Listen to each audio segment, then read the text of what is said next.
So, ordinarily, when Creative Assembly releases a series of blogs detailing the content of a DLC after the trailer, I tend to make a video going over each one when they do it as it gets released. However, the past couple weeks have been rather busy for me, and as a result, I have not gotten to it in a timely fashion. I missed it on Skulltaker, and by the time that I was kind of tight for time when they revealed it for Goldfug, I decided better to just wait at this point for them to release all of them. I'll go over all of them all at once. So, I'm going to read over all of them, not too intently, especially considering that Gorbad's is the only one that I haven't yet actually read on my own free time. But I'm also going to talk about each of them. So, it's really going to be a lot more of the discussion side than the reaction side, which is certainly how I prefer things. I like a little bit of reaction content, but at the end of the day, I find discussion of things and analysis, yeah, that's good. Analysis of things a lot more interesting. So, I'm just going to be doing that, because I doubt Gorbad's got any surprises for me. So, yeah, the Omens of Destruction trailer watch, I released probably nearly 2 weeks ago now, because the DLC is going to come out in 3 days. And I believe I was fairly underwhelmed by a good bit of it at the time, but I think I've definitely warmed up to it as they've revealed more. The actual content in terms of, like, updating faction mechanics looks actually pretty exciting, even if the units don't look too crazy, and I'm still not too big on the Lord choices. So, Skulltaker, the Corn side, Skulltaker himself is going to be some kind of just melee blender who seems like he'll be solid both as a duelist and as a anti-infantry blender. Nowhere near as much as Scarbrand, of course, but Scarbrand is Scarbrand. Honestly, you play the Scarbrand campaign, probably once they release Skulltaker and Arball, the reason that people will play the Scarbrand campaign is just to have the sheer power of Scarbrand at their command. Also because it's going to be a fairly easy one, almost certainly in comparison to Arball, which is going to be a very difficult campaign, and Skulltaker, which, who knows just yet. Lustria Bowl isn't quite back in the full swing of things like it was in Warhammer 2. It's really more Southlands Bowl now, or Empire Bowl. But I can see Lustria Bowl becoming a thing again. I think it's inevitable by the time that Warhammer 3's DLC support ends, every part of the map, bar maybe Cathay, will be some kind of terrifying battle royale. I would not be shocked if later on down the line, Creative Assembly tries to come up with some kind of solution for that. For players that want to play factions that start out in the Empire, Karl Franz in particular, but don't want to have as hard of a time as you generally will have in a Karl Franz campaign with the sheer amount of enemies he faces. And will soon be facing more with this update, because now Goldfug's going to start out right next to him.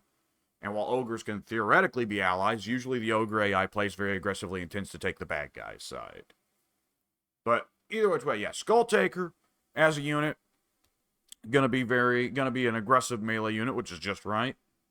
I believe so far the people have got to, the YouTubers that have got to get to grips with him have determined that he's definitely one of the best duelist lords in the game. More so if put on his mount. He's still not up to snuff with Tyrion and presumably Vlad, but he's better than pretty well everyone that's below Tyrion or Vlad, it seemed. Which, yeah, I think that's appropriate for Skulltaker. It wouldn't feel right for him to be better than Tyrion or Vlad. I don't want Total War Warhammer to ever get to a point where the demons are just the best in every category, per se. But they should definitely be really, really strong. So I think that's a good place for Skulltaker to be. Plus, he's got a lot of abilities that reward him for mowing through hordes of infantry. So he's not got the anti-large capability that, say, Scarbrand or most Bloodthirsters would have, but he's got very strong anti-small. Feels weird to say that. Anti-infantry capability and dueling capability. So that's the way I'll say it. He's got the Cloak of Skulls ability. Every lord on the map has a skull value tied to them. I believe it's supposed to be based off of their strength, though I don't know how the game would register that, how the game would consider that. And when Skulltaker goes and kills them, he gets a certain amount of skulls, which he can then put on his Cloak of Skulls, which offer special abilities for his army or for... Well, no, it looks like it's just for his army, which will probably be less impressive for the rest of the faction, but for Skulltaker himself, it'll make his army a horrific war machine that blazes its way across the map. So that sounds like fun. And I'm sure that several YouTubers have already gone over the extent of what all these skulls grant. I have not taken a look at that yet. I, to a certain degree, just don't want to. I want to be a little bit surprised when I play Skull Taker myself. But going off of what is seen here, each of these skulls has different sets of abilities that can be upgraded to 3 tiers, and some of them seem pretty crazy. Gaining 25% of the experience of a defeated lord is really quite nutty, especially as the campaign goes on longer and longer. And the ability to teleport to enemy lords in exchange for apparently the skull cost should help Skulltaker get around the more cowardly variety of AI that likes to give you the runaround. So that's all very cool. I like the look of that. I do wonder... Well, I guess I'll hit that when I talk about Arbol. Scylla Anfengrim is the legendary hero. He is going to be a big kind of just... It looks like just a crowd killer, cycle charger monster that throws enemy infantry around. Disrupting formations is the way that the blog puts it, apparently. Which will be definitely an interesting hero choice. Khorne does not, for heroes, have anybody that fills that role just yet, I think.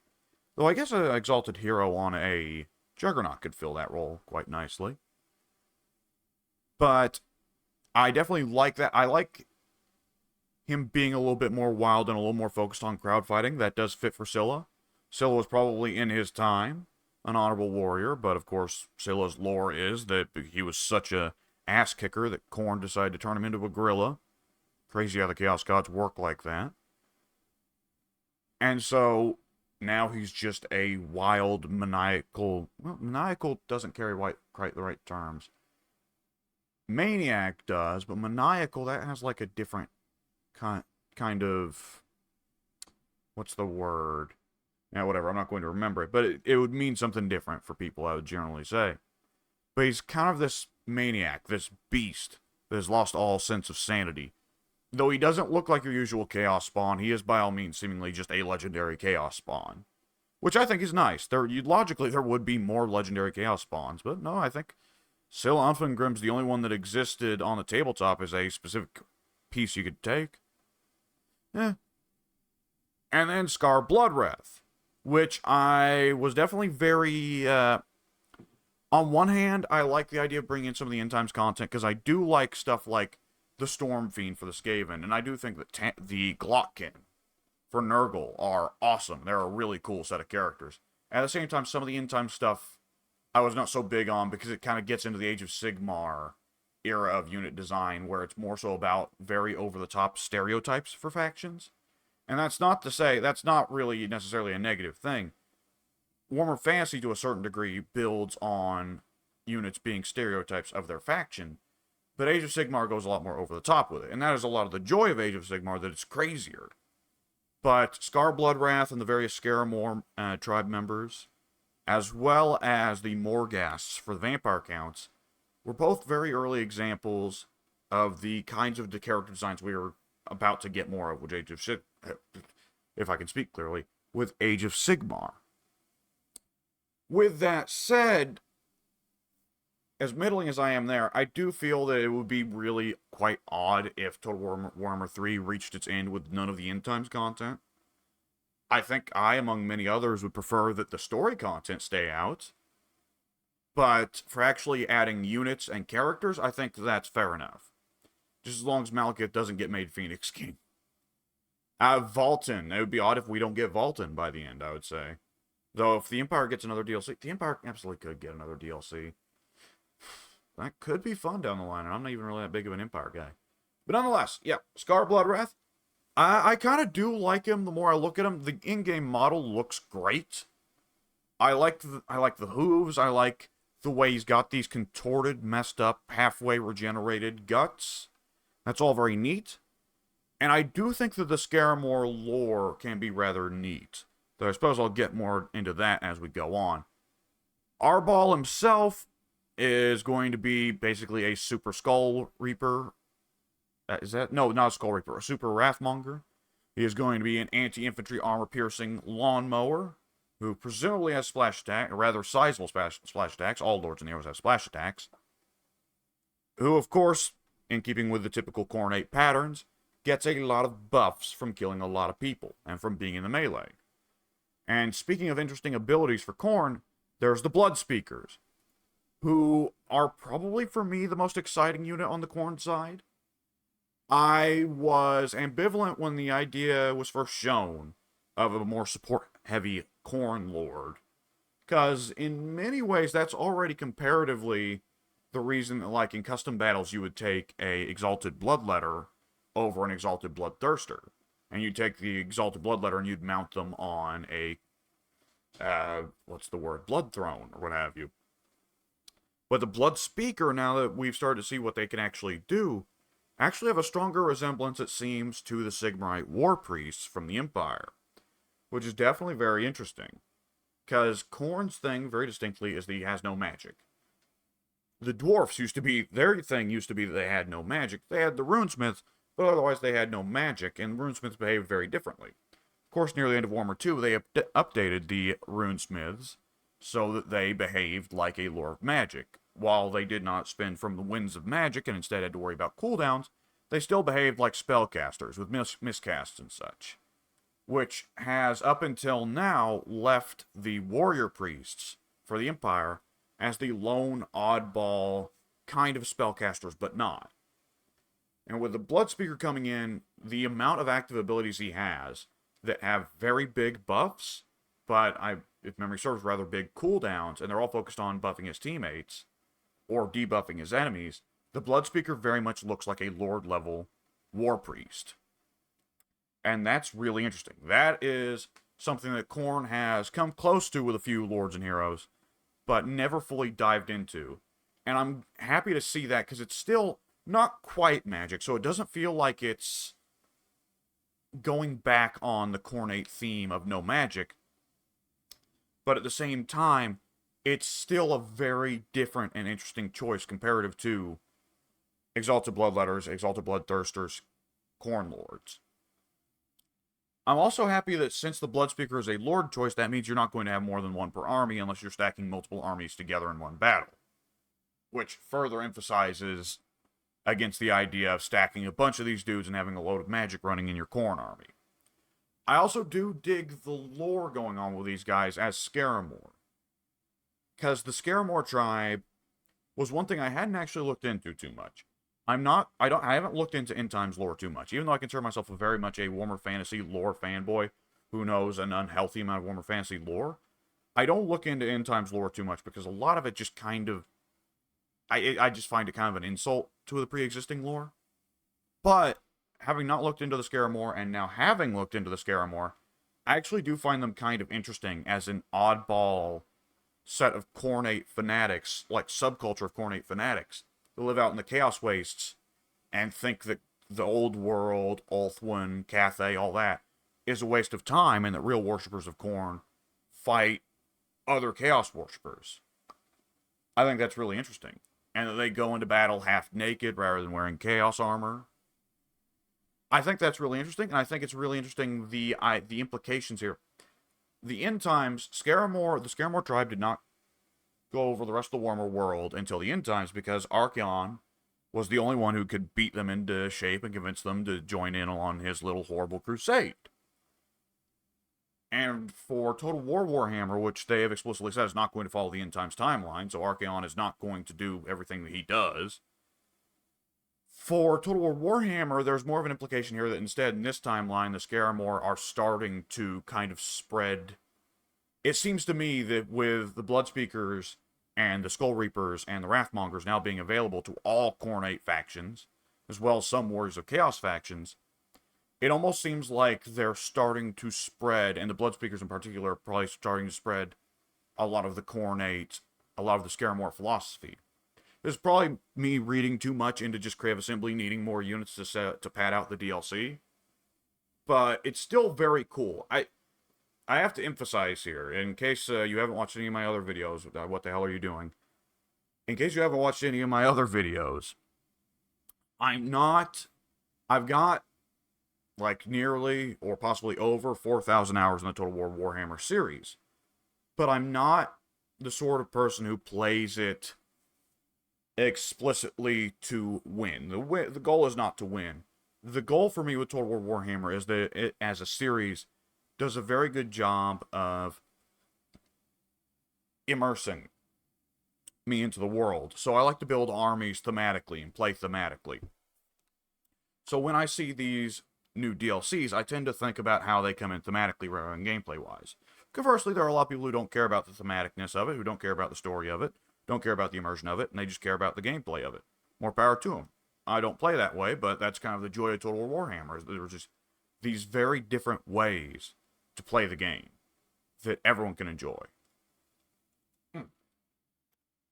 That's enough about the Blood Speakers. If I spend this much time talking about each individual unit, this video is going to be 5 hours. Blood Beasts, which are a very strange unit. So, Blood Beasts, I must have, in the past couple years, seen a few references to the existence of Blood Beasts, but just kind of assumed that they were Khornate-themed Chaos Spawn. The one distinctive reference to a Blood Beast that I can recall is the novel Palace of the Plague Lord, which I need to get around to finishing it. I read the first few chapters of it and thought it was actually excellent, some of the best Warhammer fiction I had read, but I did not get around to finishing it, which is a tragedy because it was really, really good. Really interesting insight to Norska. But the Blood Beast, in that novel, there was very prominently a Blood Beast who, by every description, is pretty well a Chaos Spawn. But nonetheless, is this big Khornate-themed monstrosity that used to be a man, that rampages and just kills and eats loads of people, and can barely be contained by its own fellow tribesmen. So, it's now interesting to see that Total War Warhammer is going to delineate Blood Beasts from just being Khorne Chaos Spawn into being like a unique form of Chaos Spawn that seems to form with some degree of consistency, probably because Khorne just really likes the shape of them.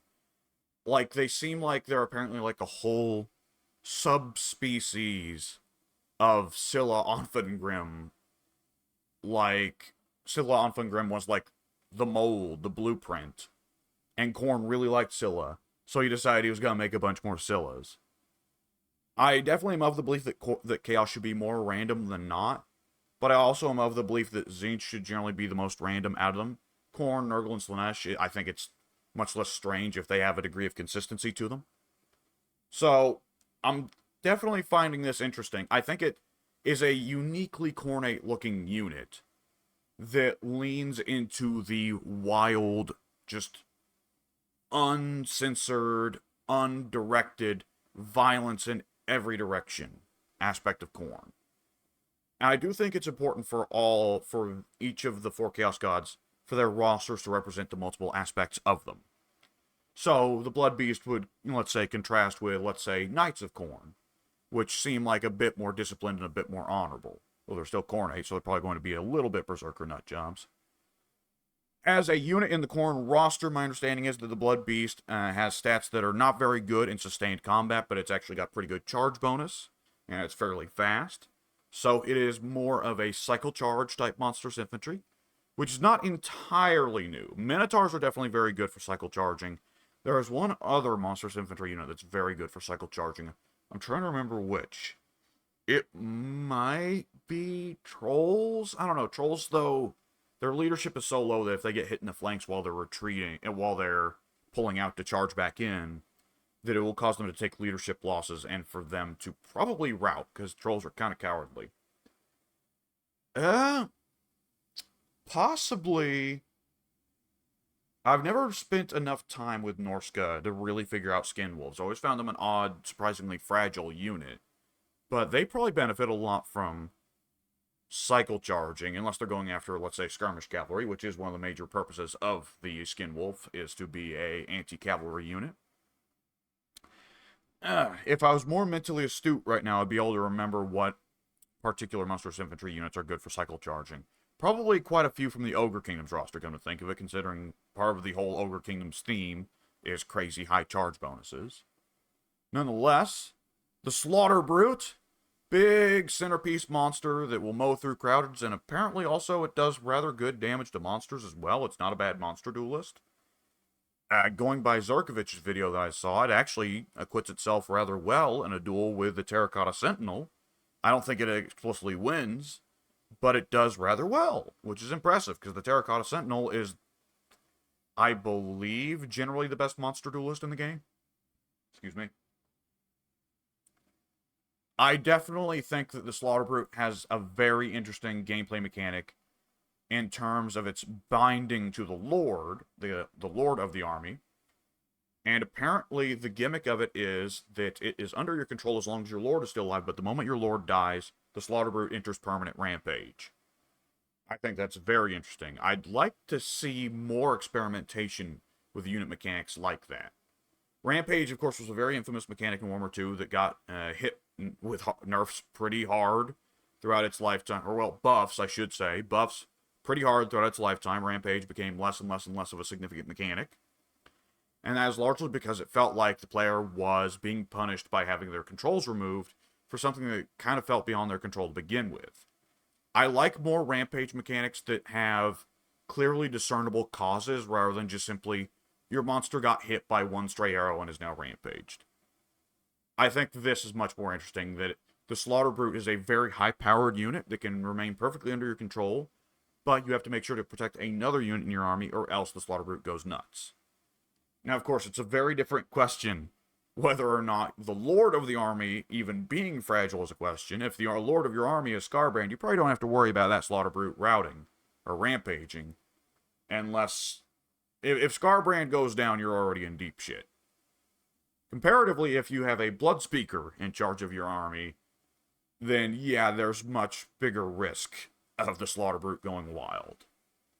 Very cool design. I like that you can tell he's still using the Mutalith Vortex Beast's skeleton in a lot of parts of the model, but he still looks very distinctly different. I think they did a very good job with the Slaughter Brute. I also like that since this is obviously the, examine the model and see all the textures on it. It's pretty well the T-pose or A-pose here. So as a result, all three of the Slaughter Brute's tongues are just shooting out in a big fork, which looks more than a little bit goofy. The Khorne Gores. The Beastmen just keep on winning with every update, man. So the Khorne Gores have halberds. They are armor-piercing anti-large. That is a game changer for the Beastmen more than it is for Khorne, as Khorne already has Khorne warriors with halberds. And does Khorne have chosen with halberds? I don't think it does. But yeah, this is going to be a fast Vanguard deploy, relatively armored unit with armor-piercing anti-large. So for Khorne, the significance is that it's fast and has Vanguard deploy. Khorne doesn't have a whole lot of Vanguard deploy, though he's generally a fast army. And for Beastmen, the fact that the Khorne Gores have armor-piercing anti-large and they're armored is definitely a game changer. Because Beastmen are generally lacking for both of those, other than the Besta Gores. Other than that, they had some particular ability. Right, as they take damage, a special ability activates, making them temporarily unbreakable. I did not look into that. Whatever ability that is, it is probably fairly interesting, though I don't know how effective it would be. If memory serves, they also don't have all that impressive looking of stats when you immediately look at them just out of the box, and that is because they are being boosted simultaneously by the Mark of Khorne giving them Frenzy, and then being Beastmen giving them Bestial Frenzy or something like that. So their base stats had to be kind of lame, otherwise the sheer amount of buffs they're getting from their abilities would have made them unstoppable monsters. Excited to play around with Beastmen whenever the Slaanesh DLC comes out, though. Because once they get the full selection of marked Gores, and some mod comes along that allows you to mark your lords and heroes, the Beastmen are going to be a very different and very fun experience, which I would quite like, because the Beastmen were really fun by the end of Warhammer 2. OP, definitely, very overpowered, especially good old Malagor. But I'm definitely excited to play them again soon, but I feel like I need to just wait until they get every other Chaos God's buffs. The Wrathmongers, who are going to be big splash attack, anti-infantry, armor-piercing lawnmowers. Kind of an odd unit going by the testing Zarkovich did, which, not going to act like his tests are the end-all, be-all. He certainly doesn't test them against every unit in the game. but they do rather well in fights with a lot of the top elites, but they don't seem to be quite up to the snuff of the chosen great weapons of the world. Though their regiment renown allegedly is the best, unambiguously. Either which way, as a just full-blown lawnmower unit that mows through crappy infantry, I do think that their purpose is perhaps going to have a bit too much overlap with, let's say, chosen with dual weapons. Though they may surpass them in that regard, I don't know. The purpose of the unit is definitely going to get a little bit in question. Along similar lines, there's the Skull Reapers, who are about a Chaos Warrior level, but with less armor and more bonus versus infantry. So for both units, I do think there is the worthwhile question of, are they going to come in and immediately be somewhat obsolete comparative to just warriors with dual weapons and chosen with dual weapons, for anyone who is trying to play expressly for gameplay purposes. Of course, like I said, for thematic purposes, I'd be taking these units for very different reasons. It's going to be a curious question. I think people are probably going to have to get more to grips with the various skills that either of these units possess. Or abilities, I should say. However, otherwise, for thematic-wise, which is, of course, the main thing for me, as I was saying, I do like the addition now. When I first saw the Scaramore units, way back 7 years ago now, saw someone put together a list of the units that were not in the game yet and needed to be added to the game from the tabletop, and I saw the Skull Reapers and the Wrathmongers, I very much thought they were really derpy looking, and I wasn't a fan of that. But when I read up on the lore, I did grow to appreciate them quite a bit more as these radical Khornates that almost seem like they'd be heretical to a lot of other Khornates, who are seemingly just about strength above all else, even over other Khornate principles like honor or slaughter. And I think that's quite neat. So it's going to be interesting to see those units in some of the armies that I want to build, certainly. So, yeah, I suppose that's all I've got to say about the units. So let's move on. Oh, there's also, they talk about who gets access to these units. So,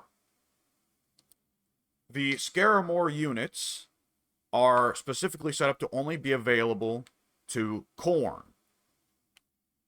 And that is definitely very interesting. It makes sense, considering that the Scaramore's gimmick in the lore is that they really like fighting against chaos. Even though they are chaos worshippers, they love fighting against chaos. So why would they sign on for Kolek or Sigvald? And as such, at least for now, they will only be available to the actual explicit Khorne race and Devalkia.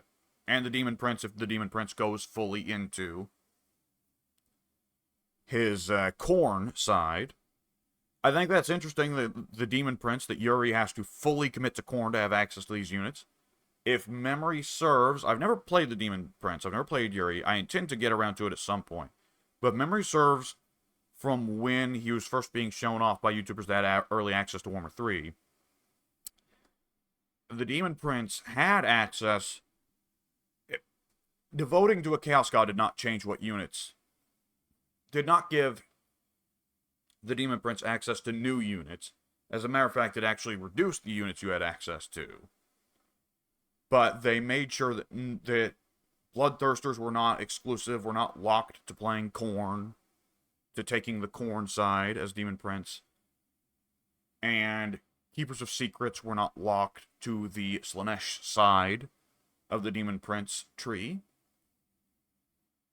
And I think that's for a dedicated reason. First of all, so that you can play Demons of Chaos armies that mix all the demons. But also, so that players don't feel like they're being left out of content.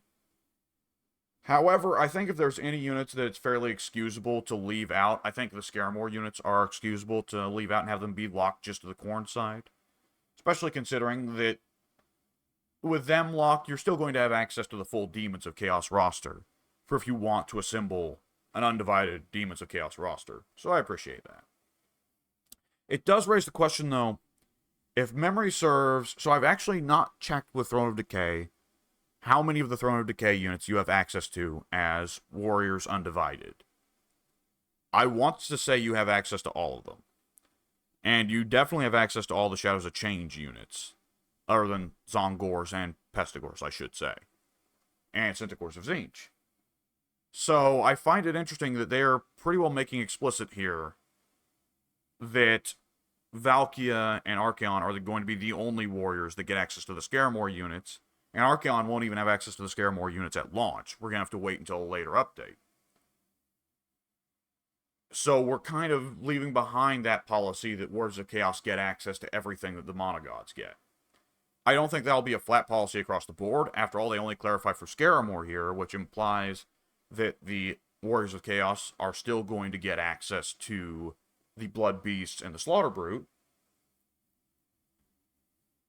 So I'm curious to see if that'll extend much further, or if it's just going to be a exclusive policy of Scaramore. The Scaramore units, I should say.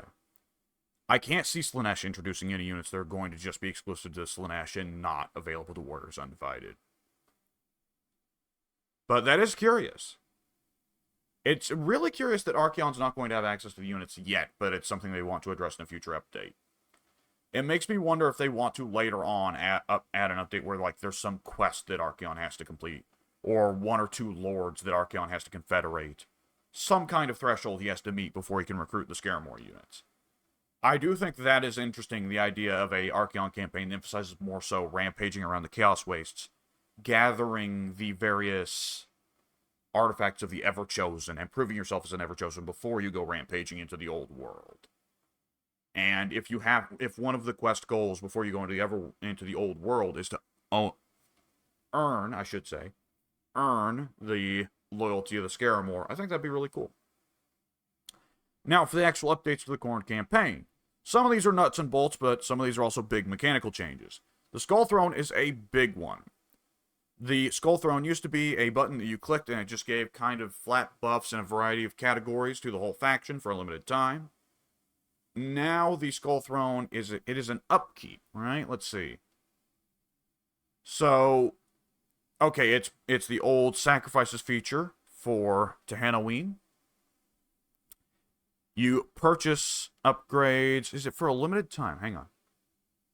I've read this, believe it or not, even though I look somewhat mystified by parts of it.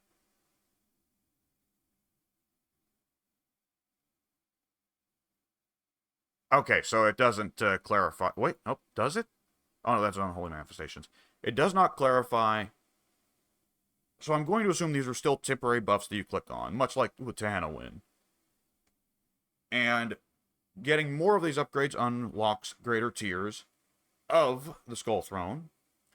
I assume at the top is going to be something like the ability to just spawn blood hosts at will, or something crazy like that, or just spawn a free army, which is very much keep in with the way that the Monogods tend to work in terms of just getting free armies for shit.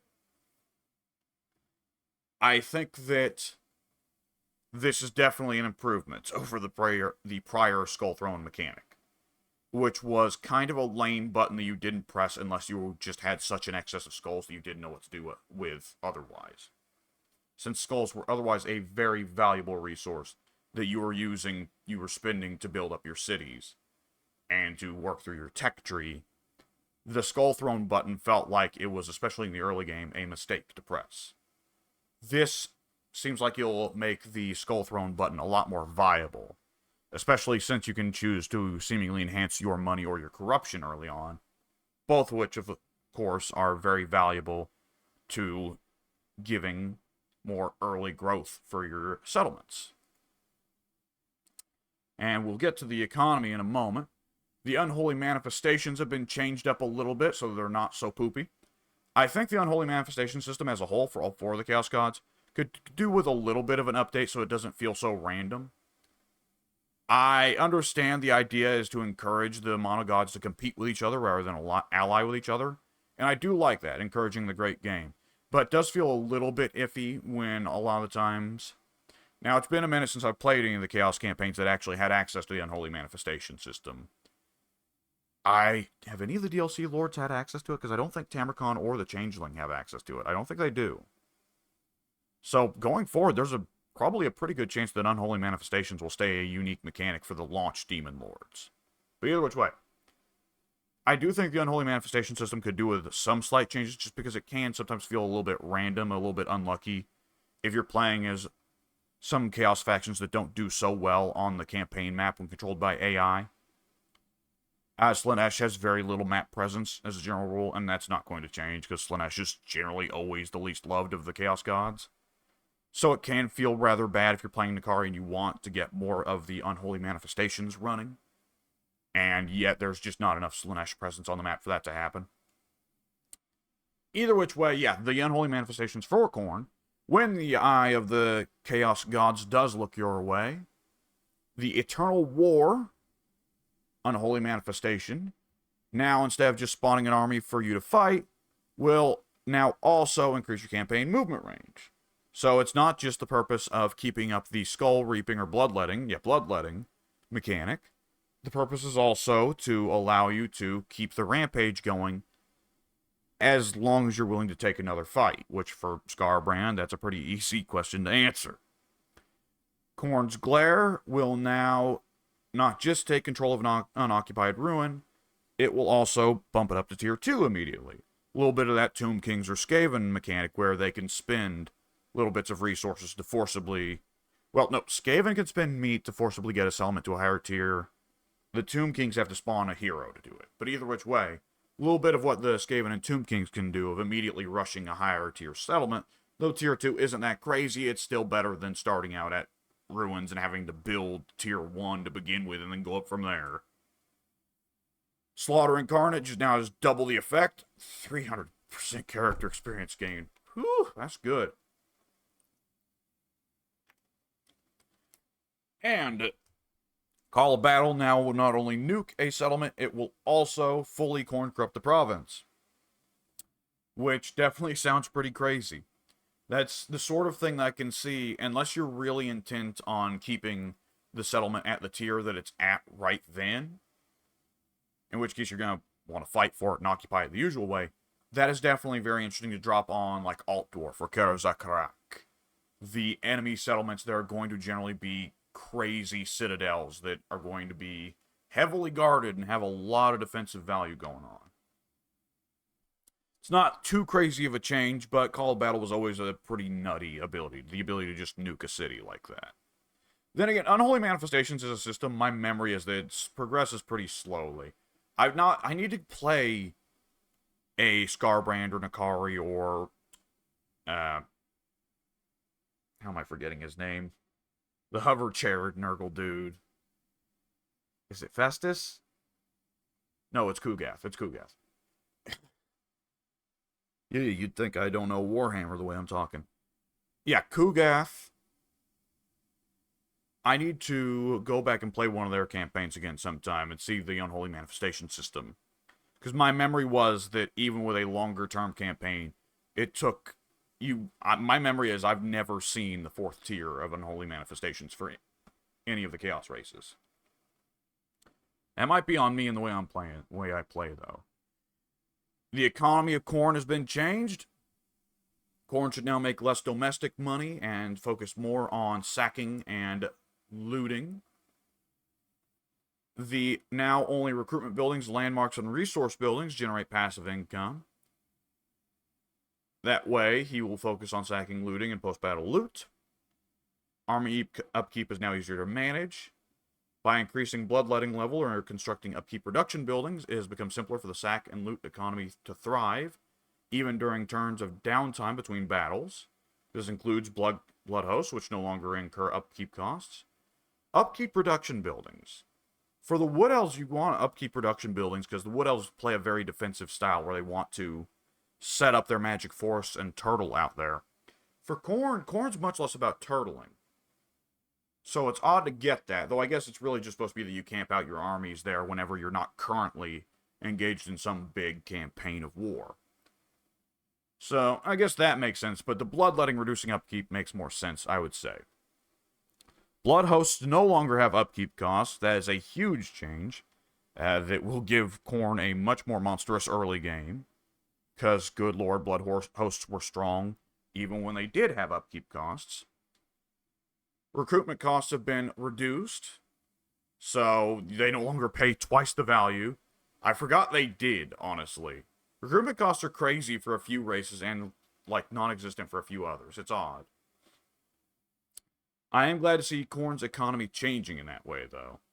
I like to see a little bit more diversity there, and I like sacking-based economies. I think it would especially work pretty well for Khorne, as you can imagine going by the lore. Blood hosts now require skulls to spawn when raising settlements. They are no longer free. And that is a good choice, because now they cost upkeep. They would otherwise be too monstrous. You would, on your first turn of a Scarbrand campaign, immediately nuke the first settlement you see, spawn a blood host, and then go over to another settlement, nuke it, spawn a blood host, and just spawn unreasonable amounts of blood hosts that go nuts all over the map, and just roll over the whole map in no time at all. Making it so that they cost skulls to spawn from raising settlements is definitely a good choice. And even then, I'm not too certain they're not going to still peak rather crazy and allow you to roll the whole map over in no time at all. Bloodletting is essential to every aspect of Khorne's faction, which is not intuitive and pose significant risks. Loss of momentum can disrupt your entire empire. In order to mitigate this, bloodletting rewards are now only tied to the forces they are attached to, allowing for more targeted benefits. These effects focus on maintaining momentum by providing bonuses for casualty replenishment, upkeep, and recruitment. Additionally, they adjust the thresholds for bloodletting to make it easier to build momentum with new forces. I think that latter part, building momentum with new forces, is very important.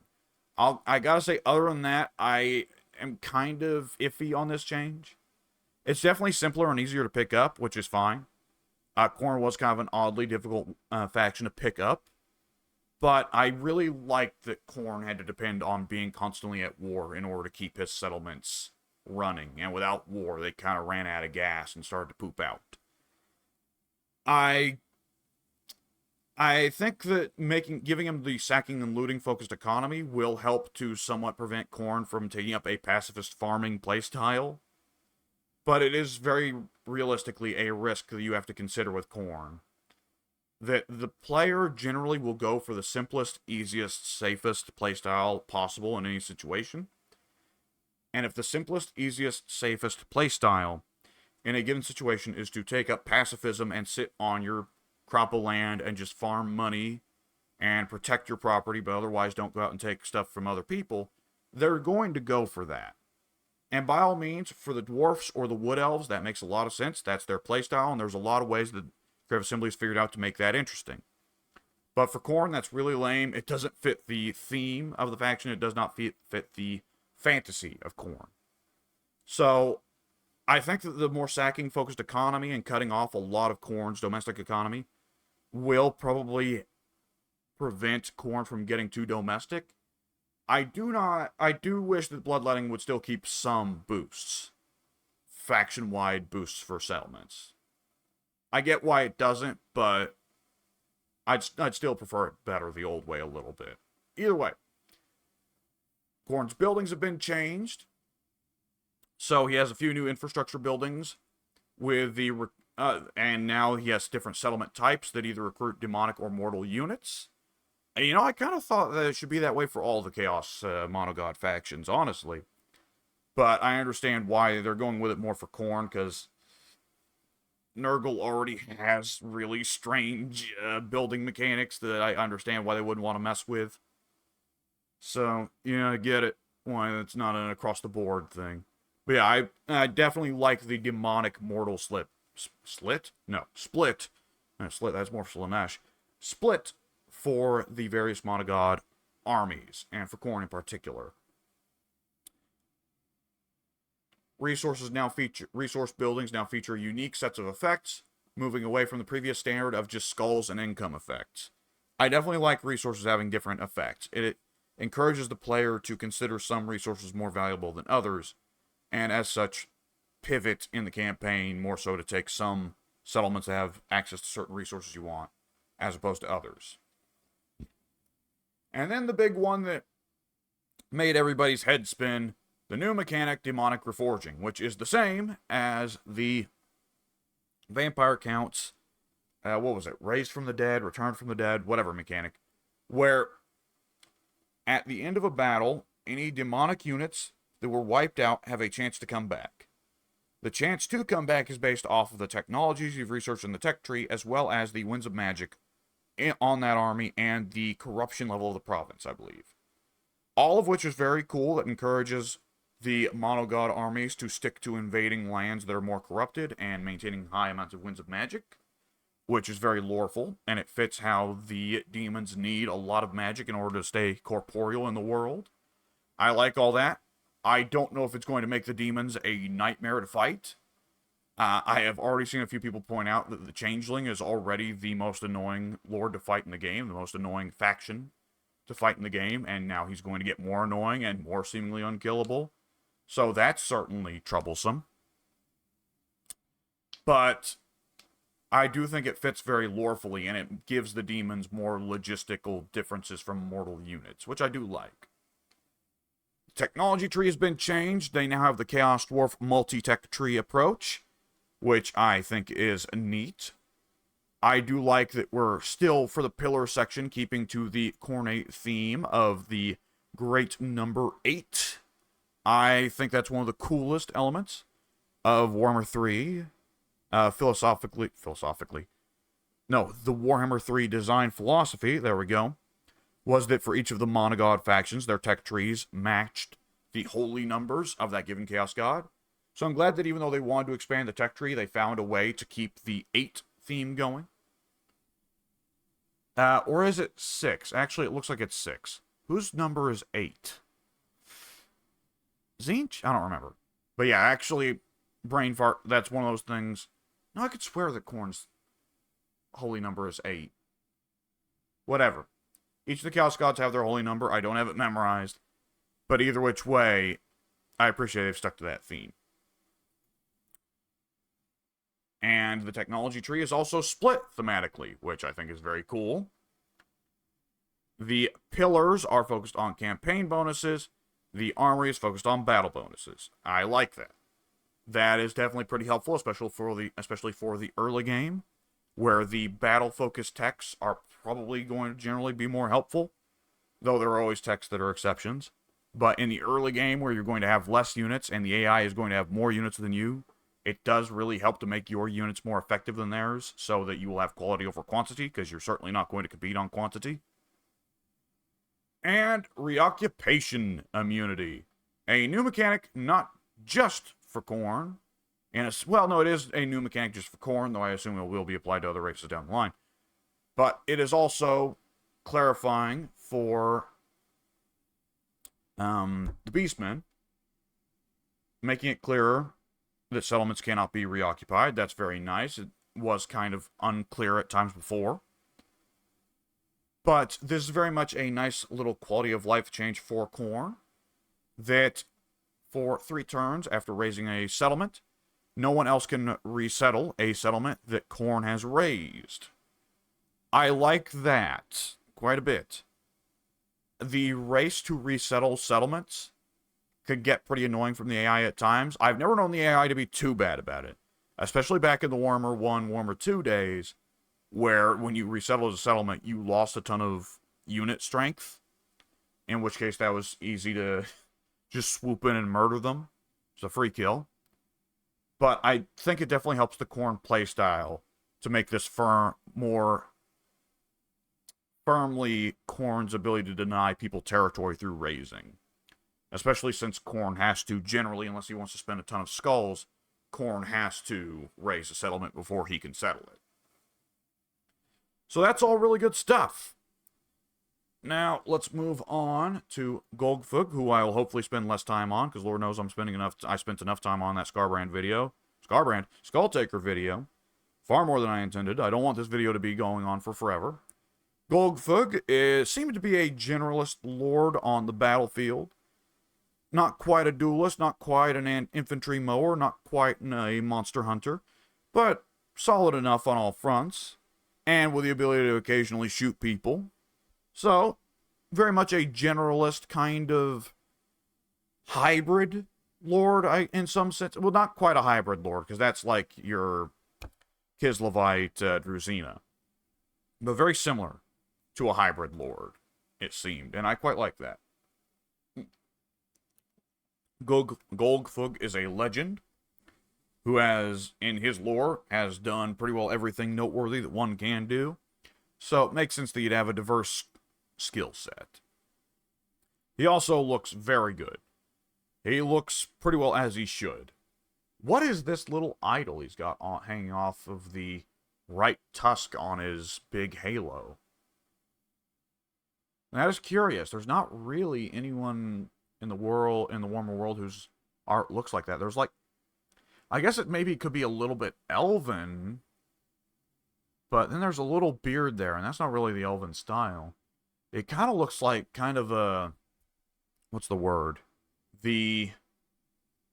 Oh, the big stone heads, the big Polynesian stone head statues.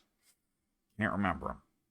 Feel really dumb about that, but it looks kind of Polynesian to me, which the ogres definitely have some degree of Polynesian aesthetic going on in parts.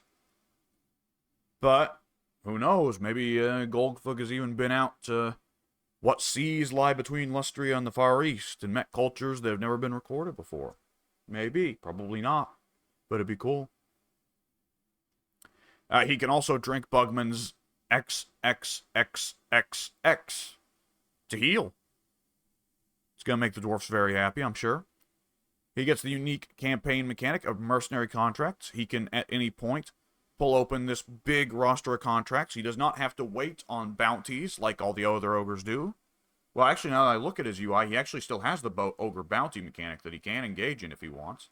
But otherwise, he has the contracts that he can look over, and we'll see that the various factions on the map have someone else on the map they want them to mess with.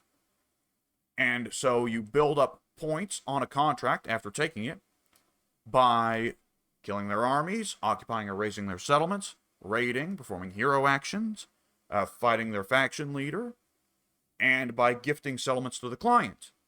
Gifting settlements to the client is a really interesting mechanic I'd like to see implemented in quite a few more factions and quite a few modded factions. I think that's an interesting mechanic. I like that it is legitimately just fighting other people's wars for them. And getting money and meat for it, evidently. Which the money and meat rewards on their own don't look too crazy. But, oh, well, there also is apparently you get ancillaries. Well, that's fun.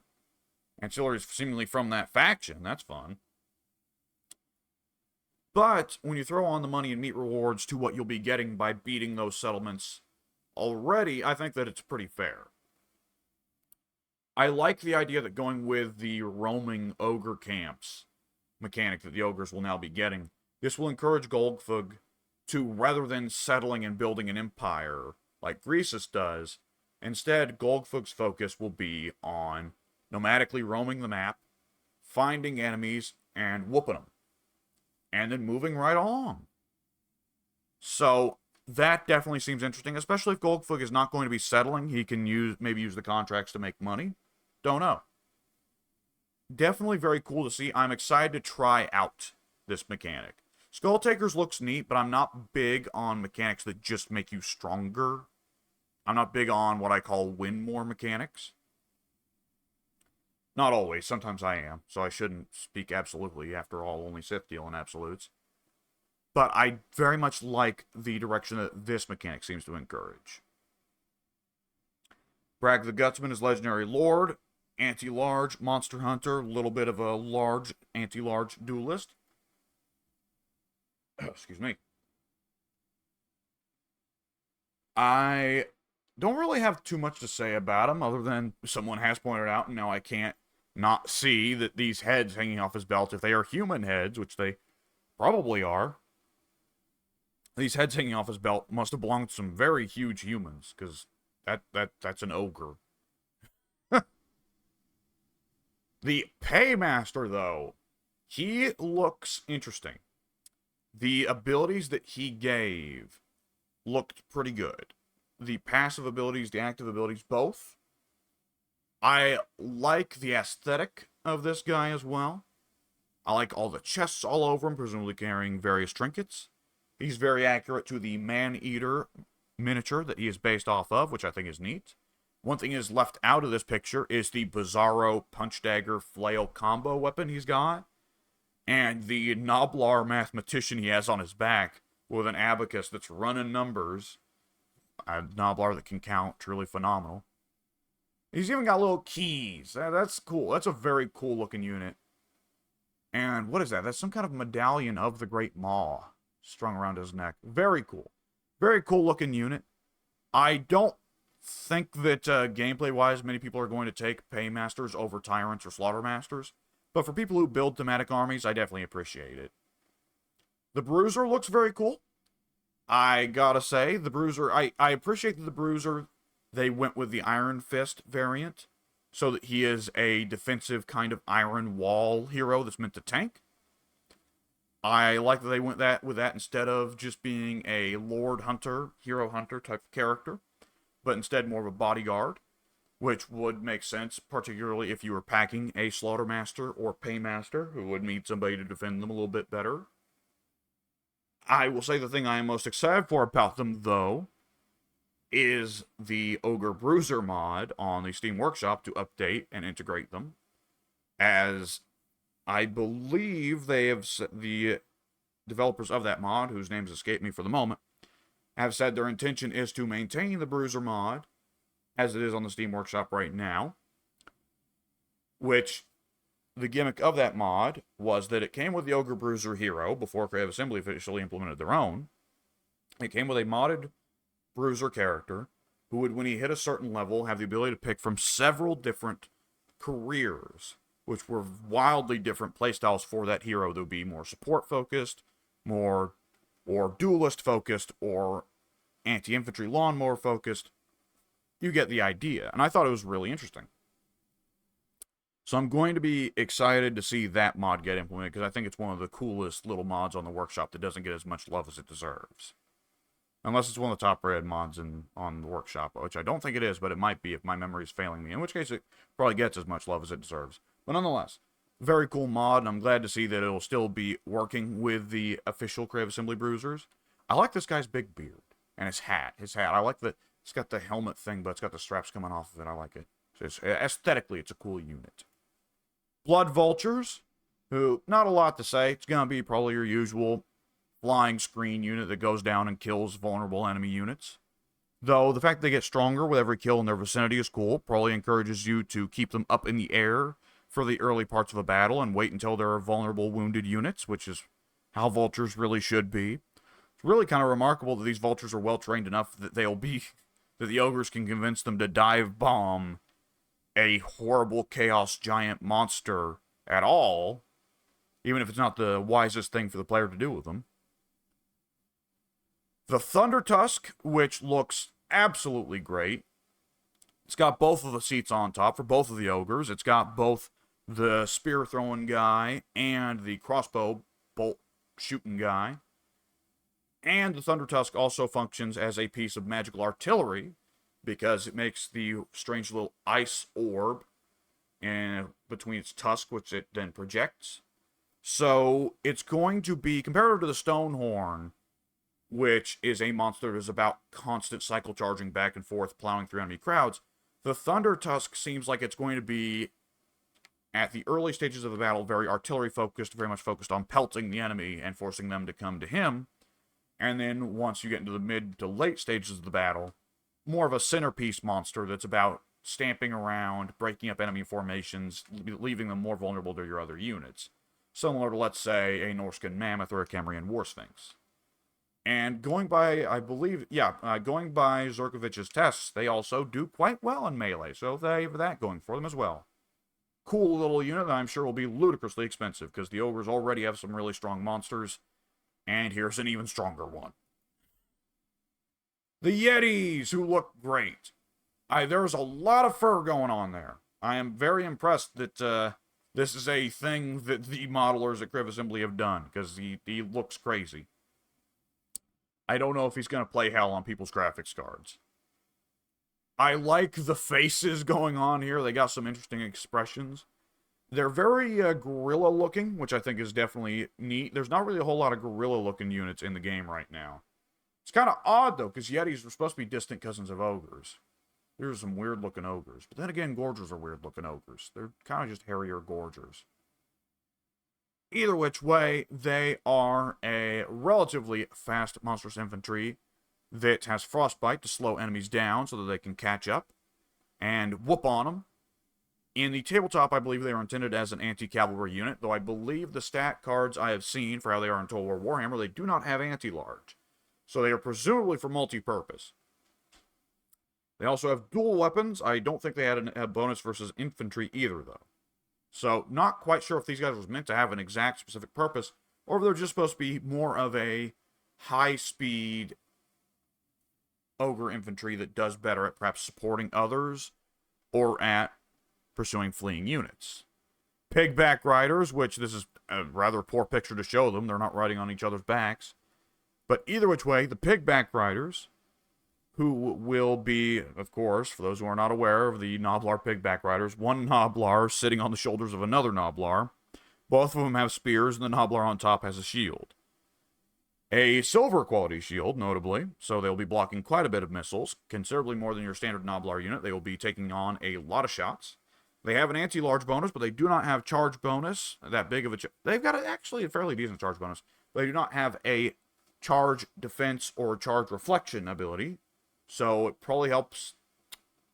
The Bruiser, I think, gives charge deflection or reflection. Either which way. Maybe if you put a Bruiser behind them, they could be a really good spear wall. But otherwise, pigback riders are seemingly going to be a bit of a heftier meat shield unit, perhaps. A little bit better stats, generally.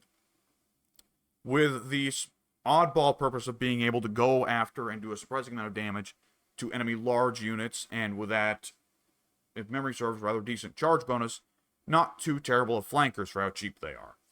They also have a Regiment of Renown unit that looks absolutely amazing, that is a bunch of Noblars dressed up as knights that are convinced they are knights, and they have absolutely monstrous charge bonus for an infantry unit, and that is probably going to be a lot of fun to play with.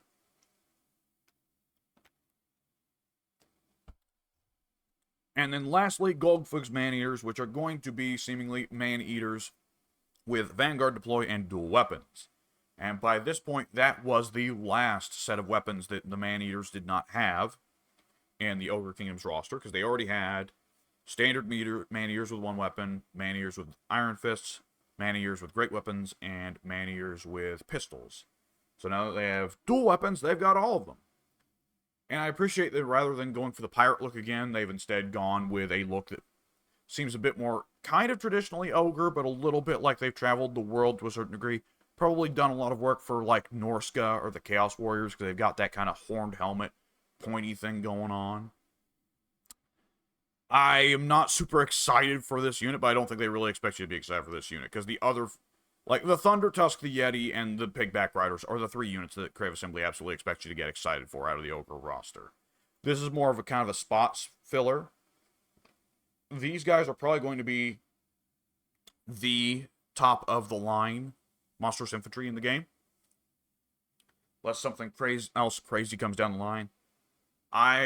I don't know how these guys will... I haven't seen these guys get tested out against Khorne Minotaurs, because that's going to be the question is, can Khorne Minotaurs, do they beat them or do they lose to them? Either which way, but these guys are probably going to be the top of the line, not just for monstrous infantry, but also as all non-single entity choices go for the Ogre Kingdoms. So, yeah, I mean, that definitely will be neat gameplay-wise. Now, onto the Legacy updates, which is where a lot of the cool stuff is. Meat has been changed as a system. The meat system as it existed for the Ogre Kingdoms at launch was really not that important, which did not feel like it fit the Ogre identity. Allow me to say ahead of time, I know that a lot of people really don't like the Ogre campaign as it exists now. And I actually did. I liked the Grease's campaign quite a bit when I was playing Realm of Chaos. Though I have to state, the Realms of Chaos campaign was not very good, and everybody knows that by now. So my standards were probably somewhat lowered. And more than anything else, I was probably enjoying that the Mountains of Morn were a considerably easier set of provinces to control and unite than much of the rest of the map when you're dealing with constant chaos incursions like you do in the Realm of Chaos campaign. With that said, I did otherwise quite enjoy the Ogre campaign. Though playing Greasus, I was expecting more so the idea of building an empire and camps being settlements that you plop down. I was not expecting the ogres to be rampaging and nomadic and all that. So I think for a lot of people who had that idea of being rampaging nomad mercenaries that are always in pursuit of getting more meat, I do think that the Ogre Kingdoms campaign, as it existed prior to the Omens of Destruction DLC, I do think that they failed to meet that fantasy. So I'm glad to see they're working more towards that end. So, anyways, yeah, meat is now a number that your army can build up. It's a meter in the bottom left, similar to the old Greenskins WOG meter, or for the Beastmen, their Bestial Rage, or whatever it was called. And for Khorne, Bloodletting as well.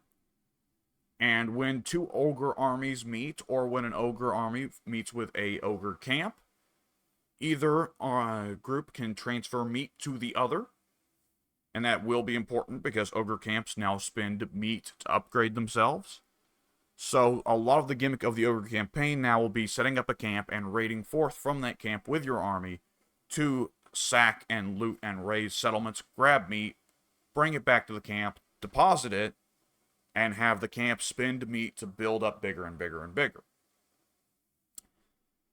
And there's a new mechanic called Hunger, which replaces the attrition armies would face when their meat supply reached 0, because it used to be before that when the ogres' meat supply bottomed out, they started to suffer from attrition. Now, the more meat an army possesses, the more abilities of mass it gains,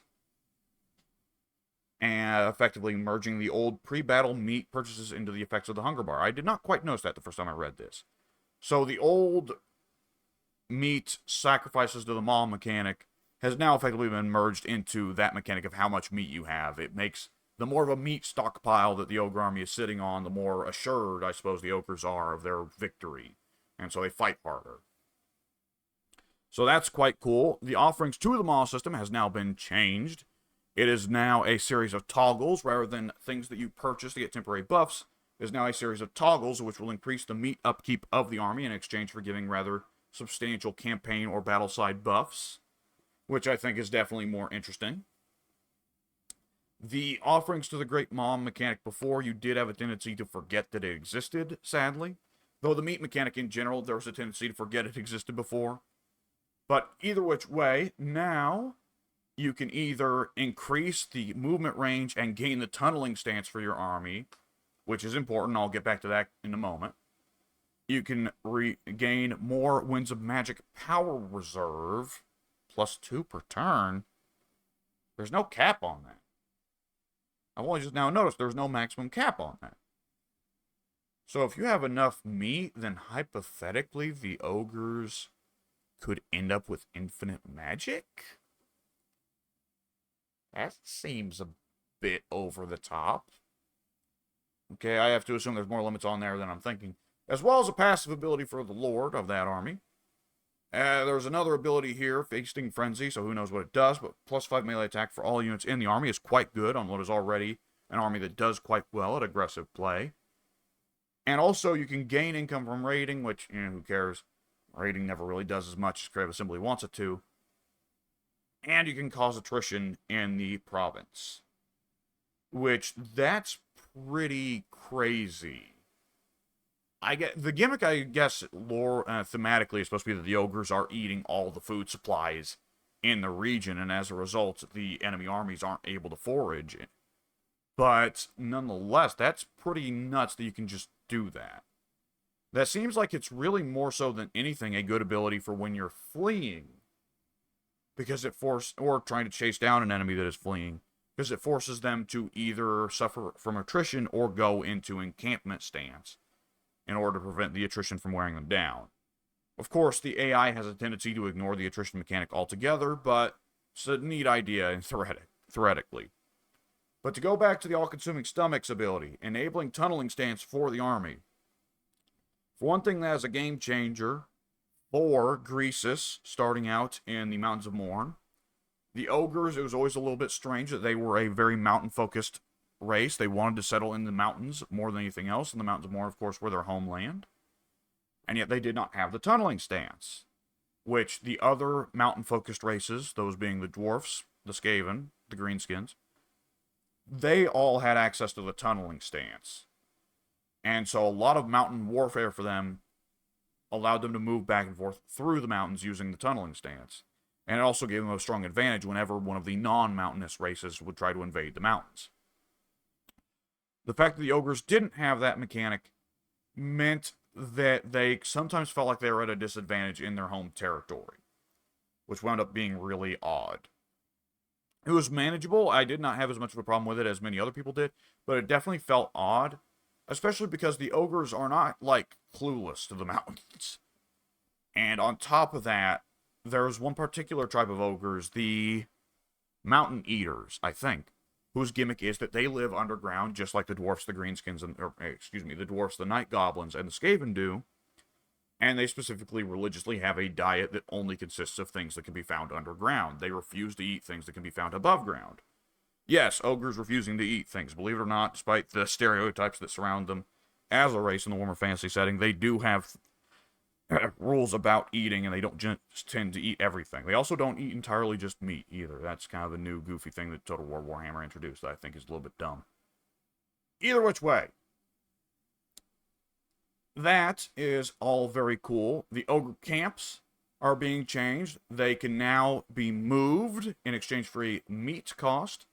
I do not think that the ogre camp itself picks up and moves, but rather it zips over to the other area, like as if the ogre camp itself was just being rebuilt elsewhere and immediately going straight up to whatever tier it was at prior, and the ogre camp leader retains whatever skills and whatever units.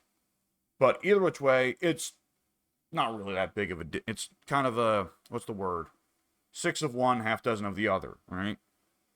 Doesn't really matter. You're not seeing them visually move, but other than that, they're moving. In exchange for a meat cost. It is encouraged to minimize movement, so you don't have to spend meat, but nonetheless, they can now move across the map. They no longer have horde growth, and instead just spend meat to construct, which I have heard is kind of broken. If you can get a lot of meat in the early game, you can get a tier 5 camp in no time and get access to ogre tier 5 units. So it's probably going to need a nerf at some point or another. But it is cool to see a very different playstyle like that. So I'm glad to see all that. The ogre camps mechanic as it existed prior was kind of an oddball, just place a settlement wherever you wanted mechanic, but it was still very much a permanent settlement.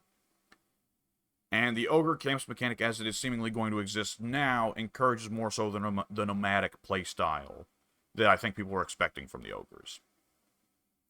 Oh, and the ogre camp lords now have skill trees, so that's cool. And the camps have no upkeep. Okay, well, I have the tabletop cap mod, and I don't intend on ever getting rid of it, so the camps won't get too crazy in my games. But if you don't have the tabletop cap mod, then really what's to stop you from filling all of the garrisons of all of your ogre camps with just a stack of 19 Thunder Tusks? Probably not anything stopping you. So, yeah, that's going to be a little bit strange. The ogre is going to focus more on sacking and raising rather than occupying settlements. Sacking and raising are now the primary ways to gather meat. Ogre camps are now treated as major settlements. They were always treated as the equivalent of major settlements. What am I saying? They say that right there. They did not say now. They did not phrase it like this was going to be a change. It's always been that they were like major settlements. Forgive me, things are a little bit, my brain is starting to get a little bit frazzled. Bodes well for the other 2 blog entries I still have to read. I need to speed things up. Settlements in the Ogre Kingdoms are now considered based on strategic value rather than climate type. So you want some locations that will serve as strongholds or disposable outposts, or just to be gifted to other factions. So I am curious about how the economics of it work. Because the Ogres' gimmick before was their economy was built around their minor settlements, which were pretty well all of their settlements that they actually occupied, being boosted by their camps. Because the camps on their own did not necessarily really produce any money. They produced a bit of meat, but they did not really produce any money. Their gimmick was that every camp you had boosted the gold income from all of your settlements. So the camps were to facilitate the growth of your settlements and vice versa. They do not clarify what you can actually build in the settlements. So I'm curious to see what goes on there. If there's still some of that gimmick where they give you profit relative to the amount of camps you have, or if they've cut that down in favor of the ogres just being camp focused. Definitely very interested to see that. Ogre big names, you no longer have a limit on them. You can get all the big names on a lord or hero, and it's not just limited but to the legendary lords. Now all ogre lords and heroes have access to it. So, that's cool. I like that a lot. That fits the lore a lot better. The tech tree has been split into two, just like with Khorne, which I assume, let's see, yeah, they are split into the tribes tab, which focuses on your settlements and camps, and the hordes tab, which focuses on upgrading your armies. Makes a lot of sense. The Ogre Kingdoms no longer generate their army abilities by pursuing fleeing enemy units, which was really more of a Slaanesh thing anyways. They now build their army ability points by charging. So a little bit more encouragement to actually play the Ogres as a cycle charge focused army.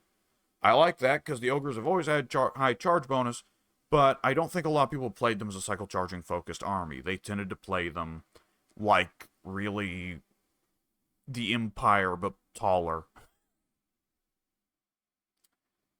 And in addition, Scrag and Greases now have their own unique mechanics. So following in line with what the Empire got, where all of the Legendary Lords have their own unique faction mechanics, the Ogres will be doing much the same. And thus there will be quite a few other factions that will never receive this. There will be quite a few races that never receive this, and will be very sad about it.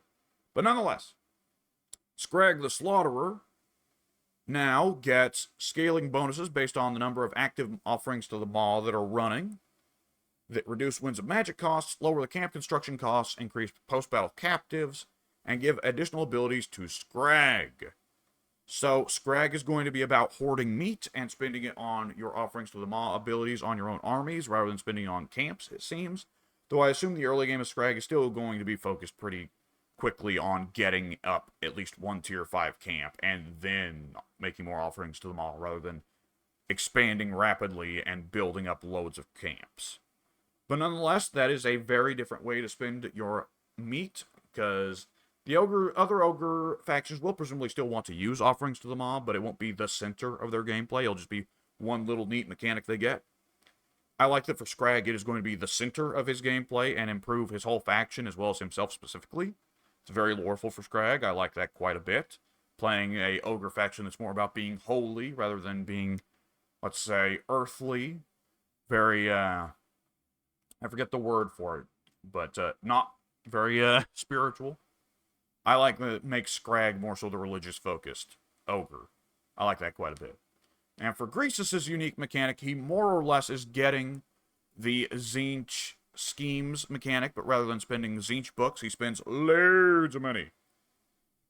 And I've not seen too many of what these abilities do, but one of them apparently is the ability to spend 2,500 gold to just outright steal one magical item or ancillary from an enemy lord, which could get pretty crazy depending on what you can nab, because some of those are faction exclusive and are not meant to stack with ancillaries or magical items that the ogres have, or what any other race has.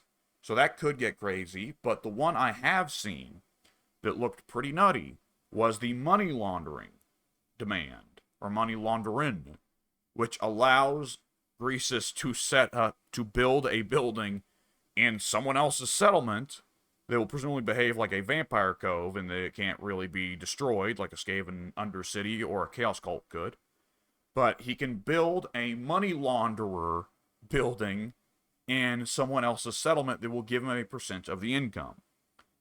Which is definitely very interesting and encourages Greasus' more ruthless, peaceful playstyle that fits his lore. Because Greasus wants to be chill with, like, the Empire and Cathay. He wants to build a more civilized and almost, I don't want to say industrialized, because that implies smokestacks and factories, but a more civilized and domestic economy, properly economic and not just raiding and looting focused ogre society, but one built around actually making money through trade and building things, compared to what the other ogre lords would be about. Greece is very civilized, relatively speaking.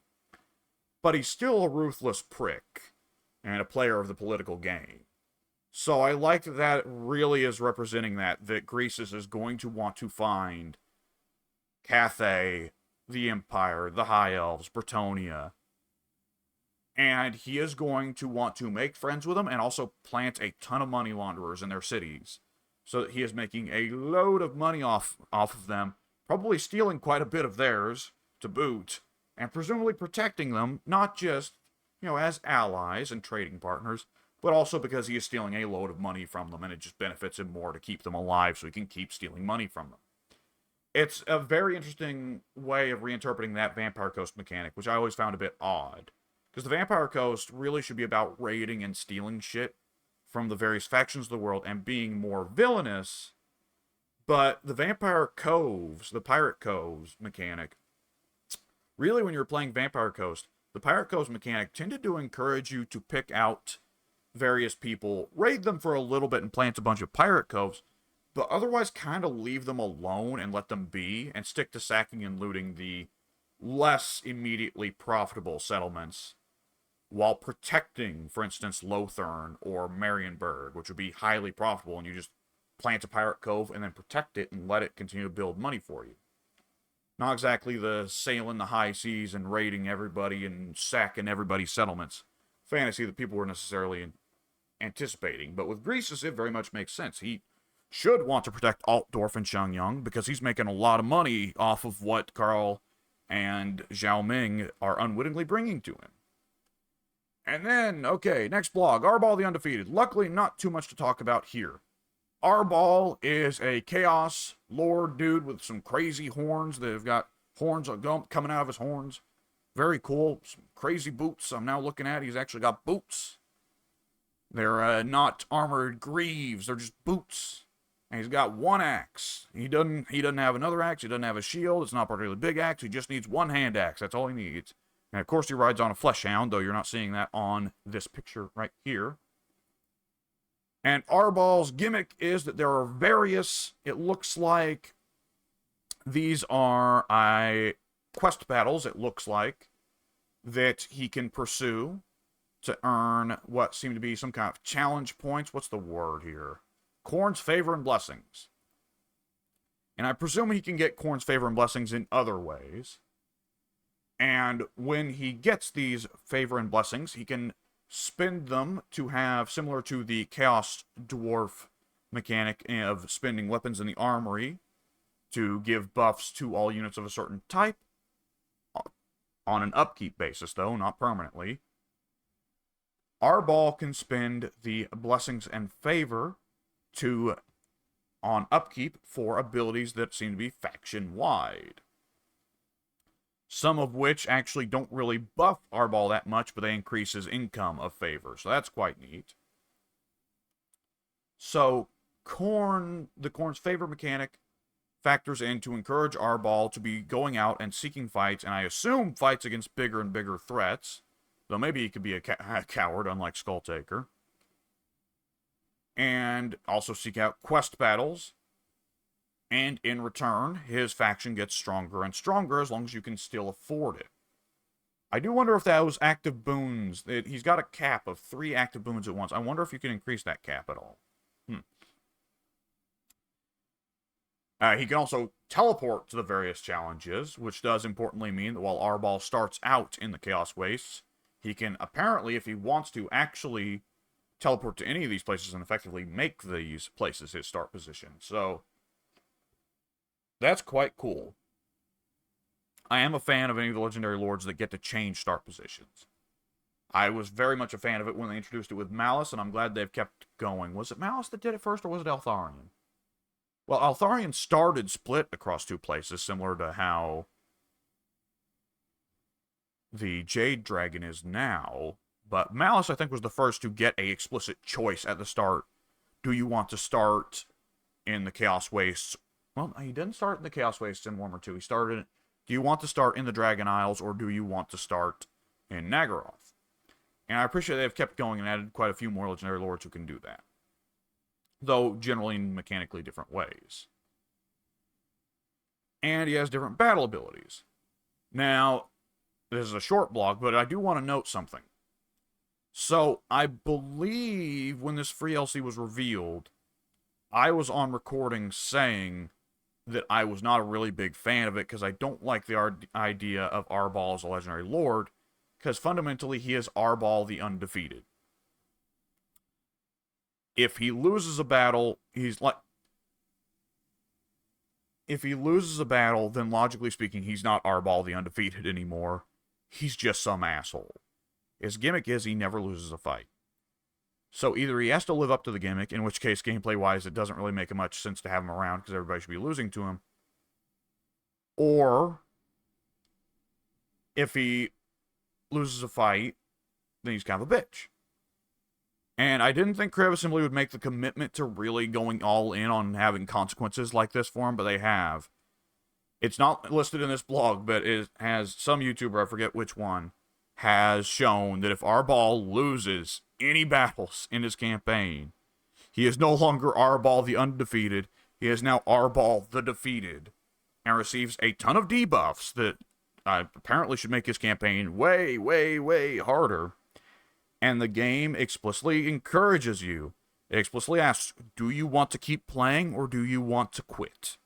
Because you have failed to be Arbal the Undefeated.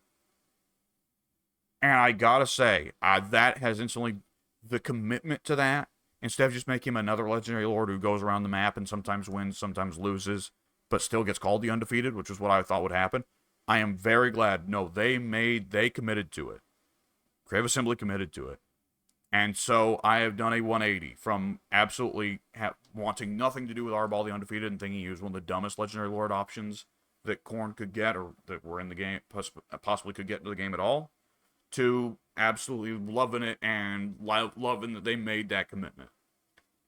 In a sense, I think, of course, people are always going to have the ability to save scum, and they're going to do that with Arbal. But I do appreciate the idea that, especially if you set it to Iron Man mode, that Arbal is effectively a 100% Iron Man campaign. You cannot lose a single battle. You have to win them all. I like that for a lot of the free LC campaigns, Creative Assembly has intentionally went with deliberate challenge campaign designs. And I like that Arbal is keeping that pattern up in probably the most hardcore fashion yet. So that's very cool. Though, with that said, it is going to further encourage people who are playing Arbal to play like a pussy, so that's going to be funny. Gorbad! So, I have not read this blog post yet. Now, to my understanding, the Greenskins have received the least crazy content changes, so I'm not expecting too much is going to be worth talking about too greatly here. Nonetheless, I will be speeding through somewhat. It's getting rather late. I'm going to be needed in a few hours, and I would like to get this video uploaded before then, so you'll have to forgive me if I glide over a few important details. Gorbad burned Solon to the ground a long time ago and was left in a situation of almost certain death. And yet, here he is. Apparently, he just spent the last, I don't know, 500 years taking a nap. Go figure. His model does look neat. He's definitely a very generic greenskin, but I think that's probably part of why Creative Assembly went with him. Omens of Destruction, Throne of Decay and Omens of Destruction are both very much trying to win the crowd back after Shadows of Change was so controversial. So the decision to go with an orc is not too surprising. Warhammer fans love orcs. They think orcs are the greatest, coolest, bestest thing ever. So the fact that Creative Assembly went with the most generic orc in Warhammer fantasy lore is not a surprise. I do like the skull of the old Emperor on his spike here. That does fit for Gorbad's lore of basically being the guy who gave the Empire its hardest beating ever, other than Grom the Paunch. Which, that's kind of goofy having Gorbad here, because he's supposed to be the legendary greatest orc ever. But he's on the roster with Grom the Paunch, who already is probably the greatest greenskin ever, period. But nonetheless, I like that the skull's there. It's kind of weird that it didn't waste away over 500 years, but whatever. So, Gorbad is supposed to be built as Oh, he built the Iron Rock, of course, which has been on the Total War Warhammer map since Warhammer 1 launched. It's the first settlement you take as Grimgor, or it was the first settlement you take as Grimgor in Warhammer 1 and Warhammer 2. Of course, down in Warhammer 3, Grimgor's been moved up to the Darklands. So now it's going to be the first settlement you take as, well, Gorbad, but for a while it was like the fifth or sixth settlement you'd probably take as Thorgrim. But now it is properly back into Gorbad's hands, which fits, because it's pretty well always in the lore been Gorbad's home. He whooped the Empire's ass. He is cold and calculating by greenskin standards, but still just a dumb barbarian by human elf or dwarf standards. I don't really like that particular statement. I prefer more so the idea that guys like Gorbad can actually, there can be the rare orc strategist that surprises by actually being pretty good at his job. Then again, I suppose as greenskins go, as orcs go, the best strategist among them is supposed to be Gorfang Rockgut, who is kind of cooler than Gorbad anyways, but that's enough of me bitching about finding Gorbad to be a boring character. Gorbad has several abilities. He comes on a boar. He's got a lot of support abilities, so he's not just good at fighting, he's also good at boosting allies. He does have armor piercing. He's not going to get off that boar. He's not going to get on a wyvern, unlike many other greenskin lords. But that boar is a classic. It's Gorbad for every bit that I can moan about the various things about him. He does have a very cool miniature on the tabletop, so I will be in support of that. He has a passive that inspires nearby allies, boosting melee attack and melee defense. An active ability, that increases charge bonus and increases base weapon damage of one targeted unit, so probably throw that on like some trolls or something. Gorbad can make one unit within range unbreakable and increase their melee defense for a short duration. Throw that on like goblins or something, or on trolls. The trolls also could make good use of that with their terrible leadership. And Gorbad can boost his own armor-piercing damage for a short duration and increase his melee attack, turning him into a solid duelist. Okay, there we go. Now, as for the actual mechanic, which is the plan mechanic. Plan, I like it. Gorbad experiments with unique battle strategies. Let's look over this description before we look at the strategy options themselves. So he has abilities, attributes, stat boosts, campaign perks. They can have 1 to 3 tactics at a time depending on their rank. Curious. Players unlock new tactics by completing objectives related to each tactic, or by Gorbad having a Eureka moment after he wins a set number of battles. Okay, so this is actually kind of similar to, in some sense, the old big names. Well, I guess not really. Whatever. So, as lords get up in strength, apparently once they get to rank 15, they'll have all 3 tactic slots open. They gain the ability to implement certain boosts for different units or for the whole army.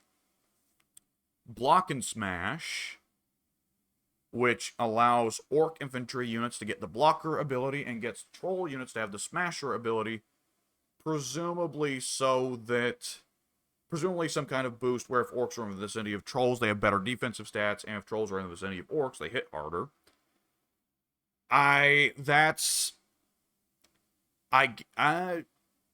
that Gorbad should probably be a bit more orc-themed than goblin-themed. I always got the goblin and troll pairing better than orcs and trolls. Anyways. Curiously, it looks like they need 2 orc units and troll units for that to be allowed as a tactic, and they have similar thresholds across the board here with similar requirements for the Air Catcha, requiring 2 goblins and 1 archer, which I assume is a tactic that once you implement it, makes it so that if there is a unit of goblins in proximity to a unit of archers, then every time the goblins get shot, they'll refill the ammo of the archers. That could be cool. And a lot of these combos do sound interesting. I will say, for every bit that I do find Gorbad himself boring, this mechanic looks really cool. So that's quite neat. Oh, what have we got here? We've got more abilities. Light them up. Pour a bunch of grease on the squigs and let them loose. So it gives the squig herds flammable attacks,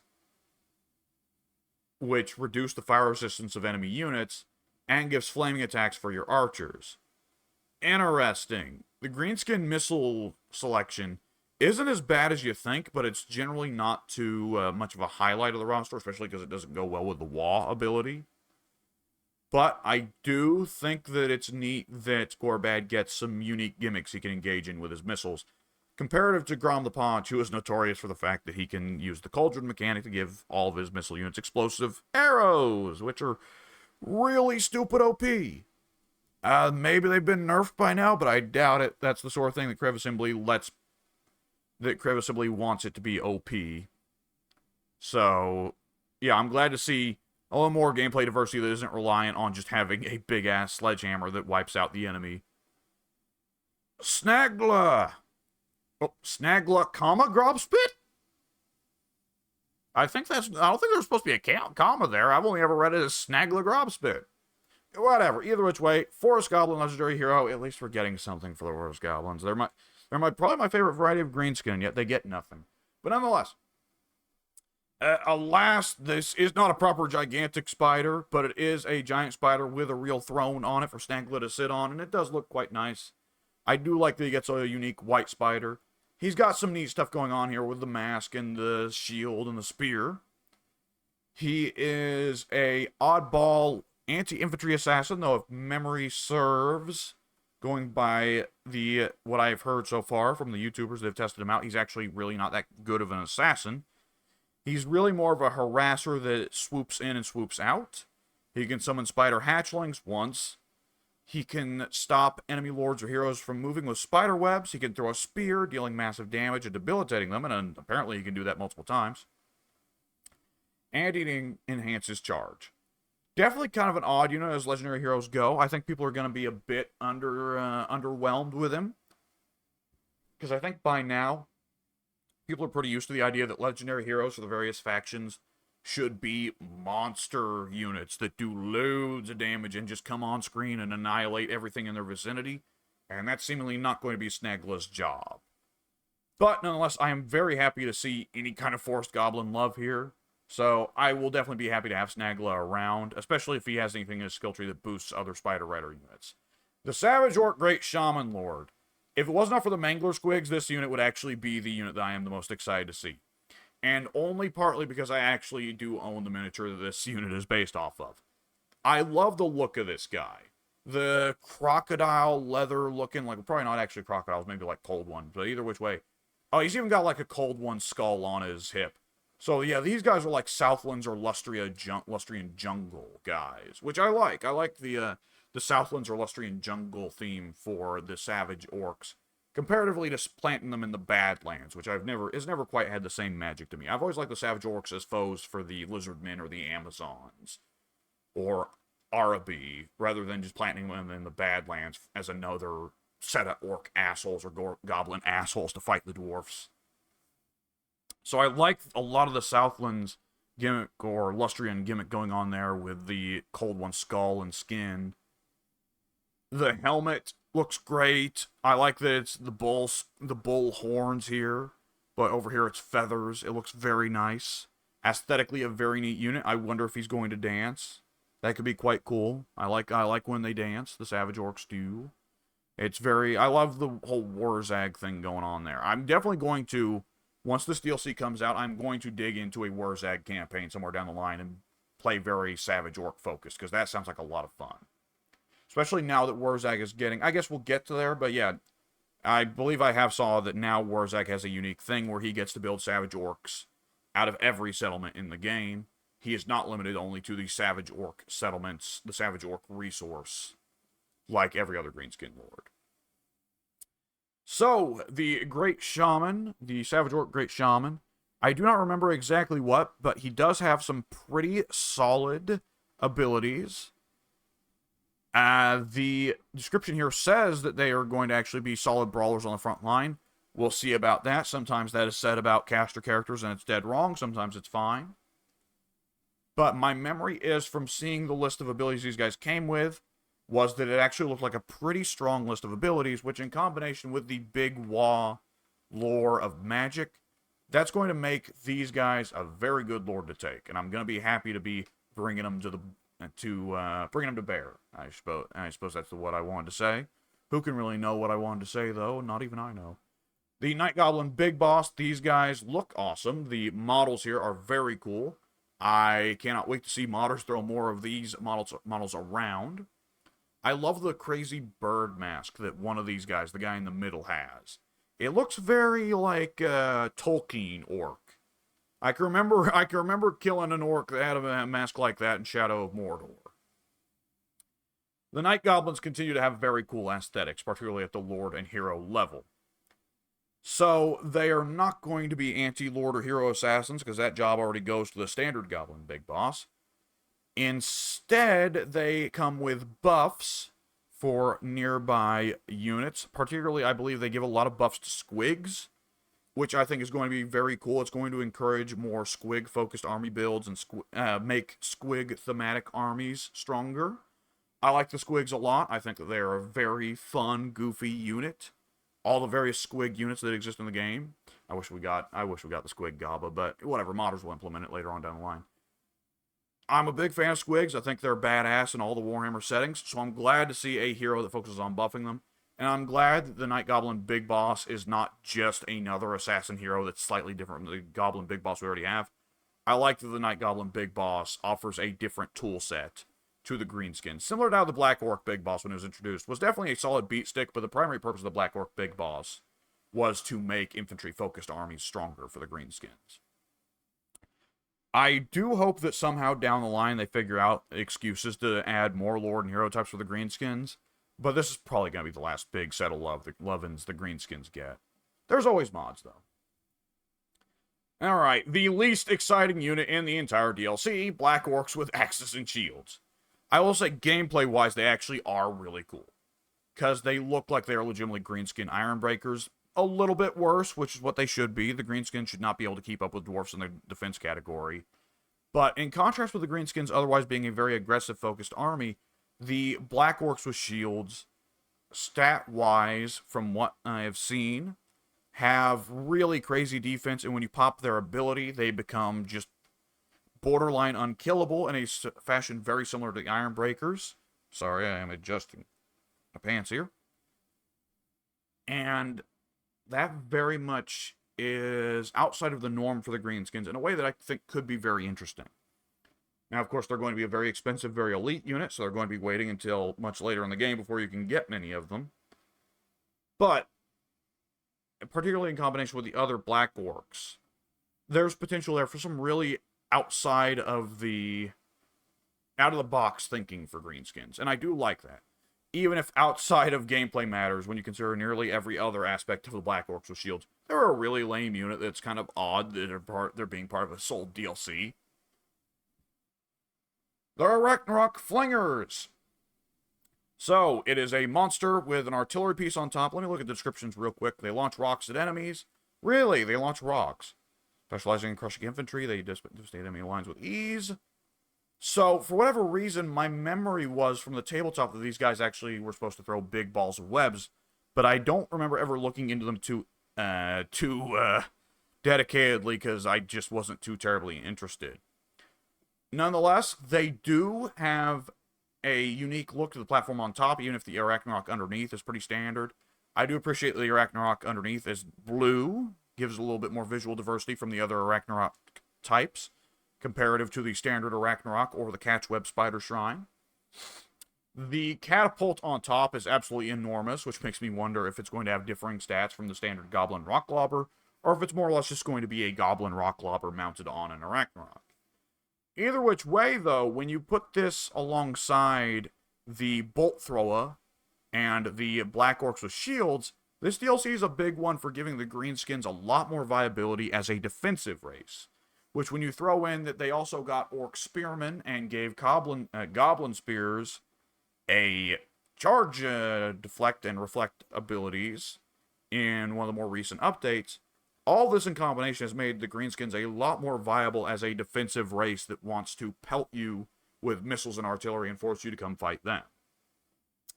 Which, of course, they're still not going to win any artillery battles with, say, the Empire or the Dwarfs or the Chaos Dwarfs.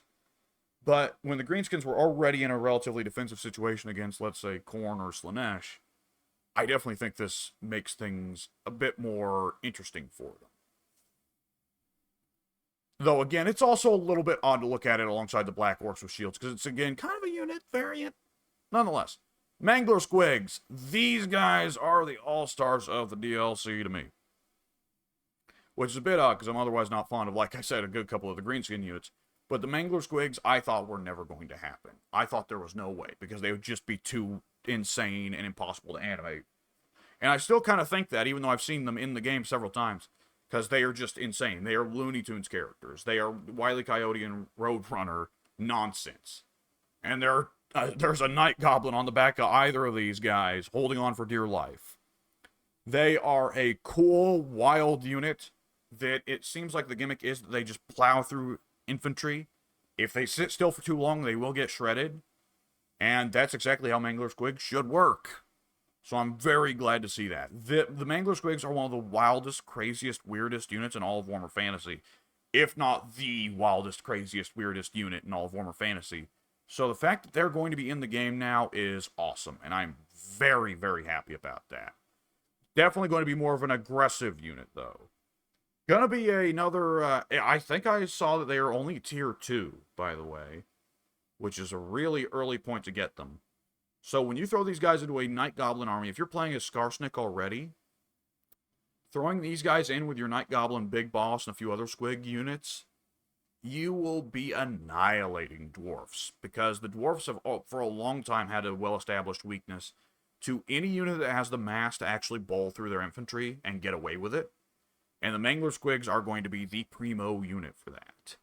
So Mangler Squigs are going to be a game changer in the early game, and probably even mid and late game, Greenskins versus Dwarfs matchup. And that's going to be really cool. Also, they're just going to be funny to see them plow through the little bearded bastards. The Colossal Squig! I am glad to see that he looks very different. Let me look at this real quick, the description, to see if they have a specific intended purpose. They are formidable against infantry.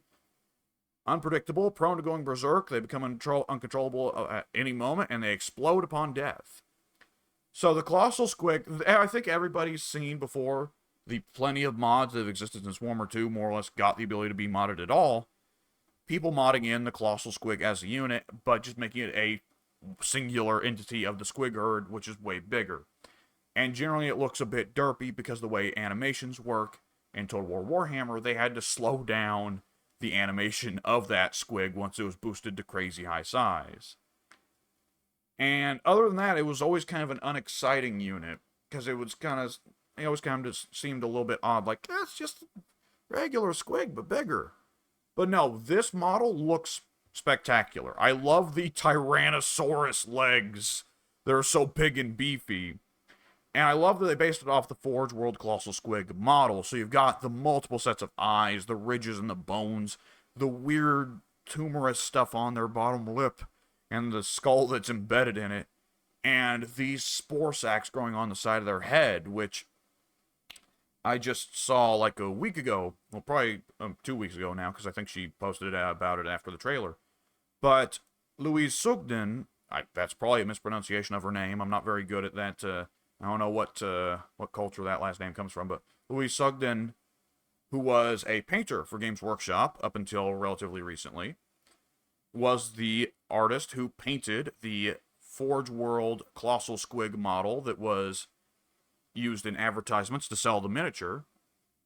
And she made the call, or I say she made the call, I imagine it's rather informal, but I don't believe on the unpainted model the spore little pods growing here were supposed to have a specific purpose. But when she was painting the model, she decided to make them little spore pods. So it's neat to see the little things make it in like that, and the little bits of love, even just for like the heavy metal team, the guys that at Games Workshop that did the painting. And that was a very cool miniature, so I'm glad to see that it's made it in. And I like that the Colossal Squig, I very much like that the Colossal Squig has its own unique animation set, unlike the standard Squig herd, that looks like it's got some real heft to it, some real weight to it. Very Jurassic Park. I like it. The Bolt Thrower, which used to have a different name that I will not say because it's kind of offensive, and that's why Crave Assembly did not use it. Bolt Thrower is used to engage heavily armored targets. due to significant armor-piercing damage. The bolt is smaller than I was anticipating. My memory was that the bolt throw was more or less a goblin ballista.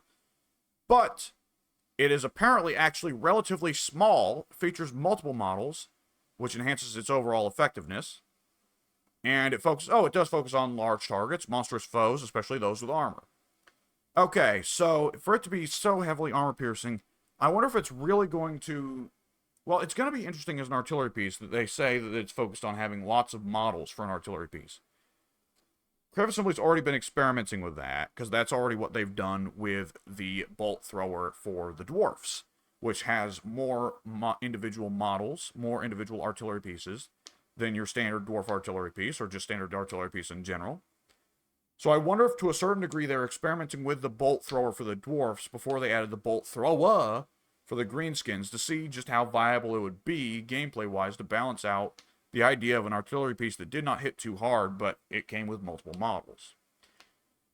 I'd like to get to grips with this thing and see how it functions in gameplay then, because we've not quite had something like that in the game yet, and I'm curious to see how it balances out comparative to other artillery pieces. So, other than that, though, of course, it's not too exciting. It's just a goblin-made ballista, though kind of a smaller baby ballista with a little bit of fungus growing on it. It's got character, though. You can tell that they're taking a very old Games Workshop miniature from, I think the 90s was the last time that it got a miniature, though I could be wrong. And they're implementing it very faithfully, but still giving that little bit of detail and character to it that was not really possible with 90s miniature making technology. I like it. Now, the changes to the orcs and goblins, or greenskins, okay, they're still greenskins to me because that's easier to say, though honestly the orcs and goblins name is more accurate and it feels less weirdly racial. But yeah, changes to the orcs and goblins across the board. Not as crazy as what the ogres or Khorne got, from what I've saw, though like I said, way back 2 hours ago, I've not read this blog yet, so maybe there's something here that I've not seen yet. Skarsnik now has the same recruitment setup as the other orcs and goblins factions. However, his orc buildings remain locked until his faction takes control of Carrick 8 Peaks. Okay, whereas before, all of his orc units had to be recruited at Carrick 8 Peaks, so it would pretty well just be a specialized thing coming out of Carrick 8 Peaks, but otherwise, even after you took Carrick 8 Peaks as Skarsnik, you were still working with only the goblin side of the roster. Now, once he takes Carrick 8 Peaks, he does have access to the orc side of the roster across all settlements, so that's quite cool. And it also ties into the fact that the goblins and orcs now have separate buildings in settlements, rather than having that weird gimmick they did before, where there was just simply an infantry building that once you built it would be the way that you get access to both Night Goblin and Orc infantry on top of your standard goblins that you got from the main settlement building. Once Skarsnik captures a settlement, any buildings that would provide Orc recruitment options will be demolished if he does not control 8 Peaks. Once he does control 8 Peaks, the Orc recruitment buildings become available to construct. However, if he loses control of the 8 Peaks, all the Orc recruitment buildings across the settlements will be demolished. So make sure not to lose the 8 Peaks, because that could lose you a lot of money. And once he controls 8 Peaks, he can recruit the Orc settlement chain any settlement he owns. And the 8 Peaks landmark chain no longer provides exclusive recruitment options. Its 3 levels have received a balance pass to enhance their effects.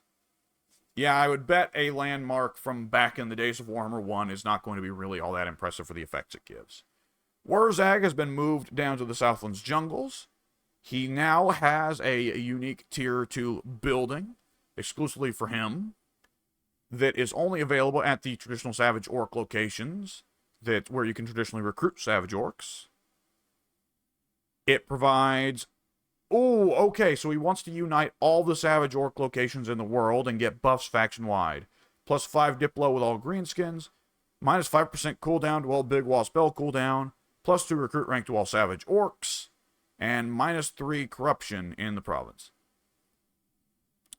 And if Wurzag has the true profit from his Dilemmas chain, then he also gets plus 5 wins of magic capacity. And it gives the Savage Orc garrison, so that's all very cool. And he has 3 other unique landmarks he can claim, which are in Quaishotl, the Springs of Eternal Life, and Stormhenge. So he will want to push out of the Southlands jungles and conquer the rest of the Southlands sooner rather than later. So very distinctly Southlands-focused greenskin campaign. I do like that quite a bit. It is worth noting, if he captures all of these settlements, the Savage Orc spawning settlements, as insane as that would be. Let's see, how many of these are there?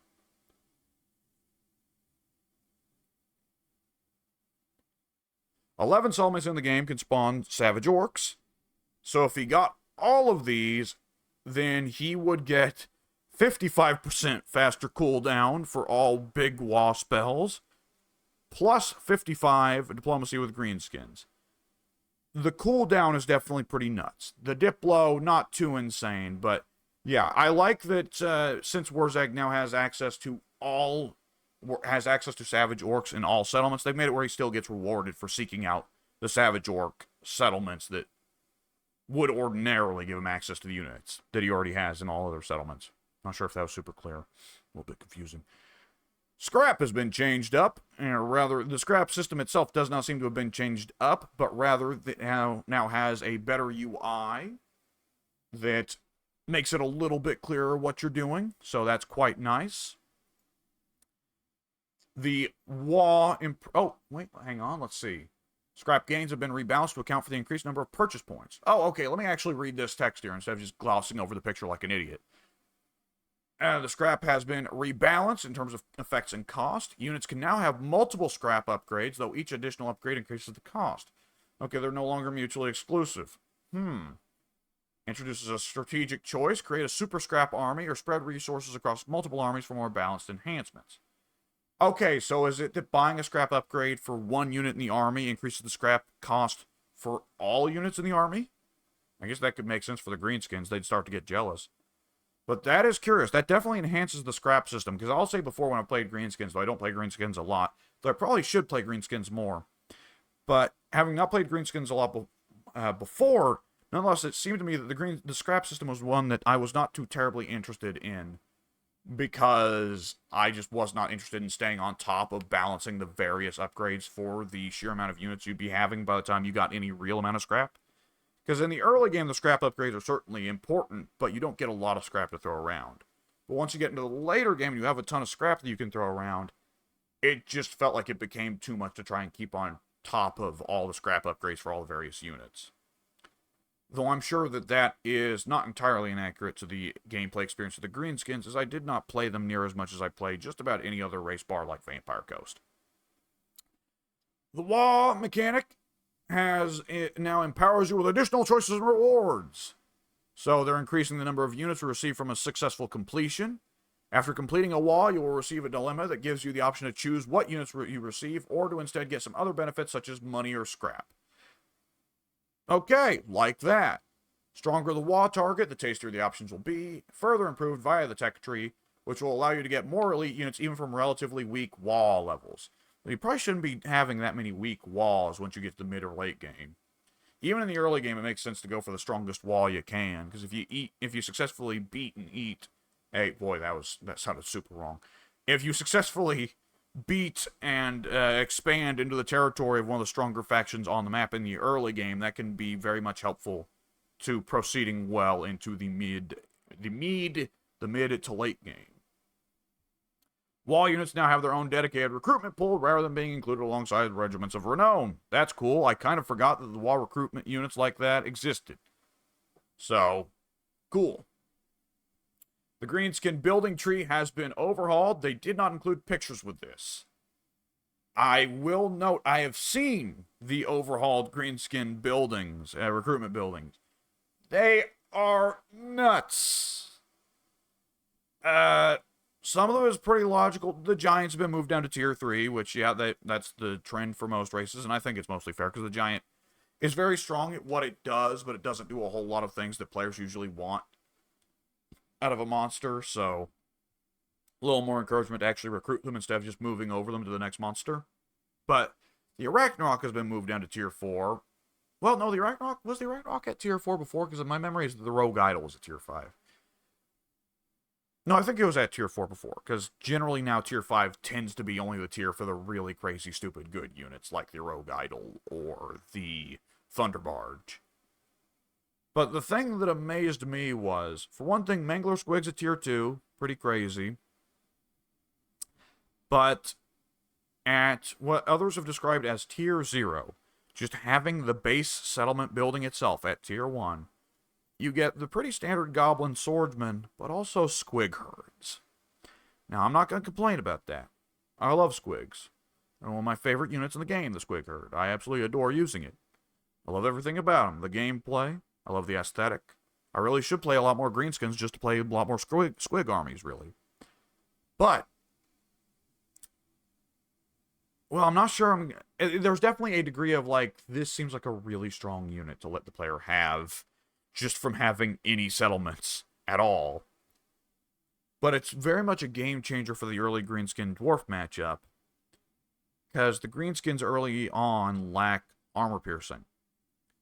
They can overcome this by playing in the right ways, but they don't have a quick and easy way to deal out loads of armor piercing. And the squig herd is some very easy armor piercing that will mow through a lot of dwarf units.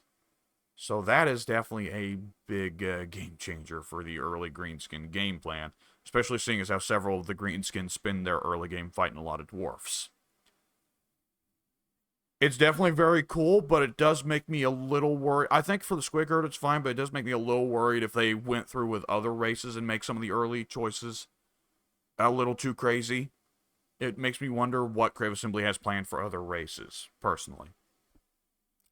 Nonetheless, the tech tree has been overhauled so that all the scrap techs now exist in their own little part of the tech tree that you can advance through separately that does not impede you from advancing through the rest of the tech tree, and also makes it easier to find the techs you're looking for to get the scrap upgrades for the right units, because it was definitely very confusing before.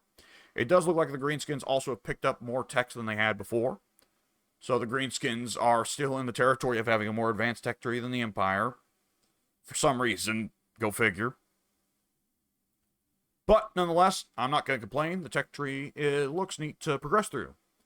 And that looks like the extent of this blog. And the next thing that will be coming up is the patch notes on Wednesday, which I'll presumably record a video on talking about. Though if no interesting updates or balance changes have been made, then I probably just won't release the video, because what's the point if there's nothing interesting to be talked about? So I guess you'll know then, based on whether or not you see a video. And I will see you then.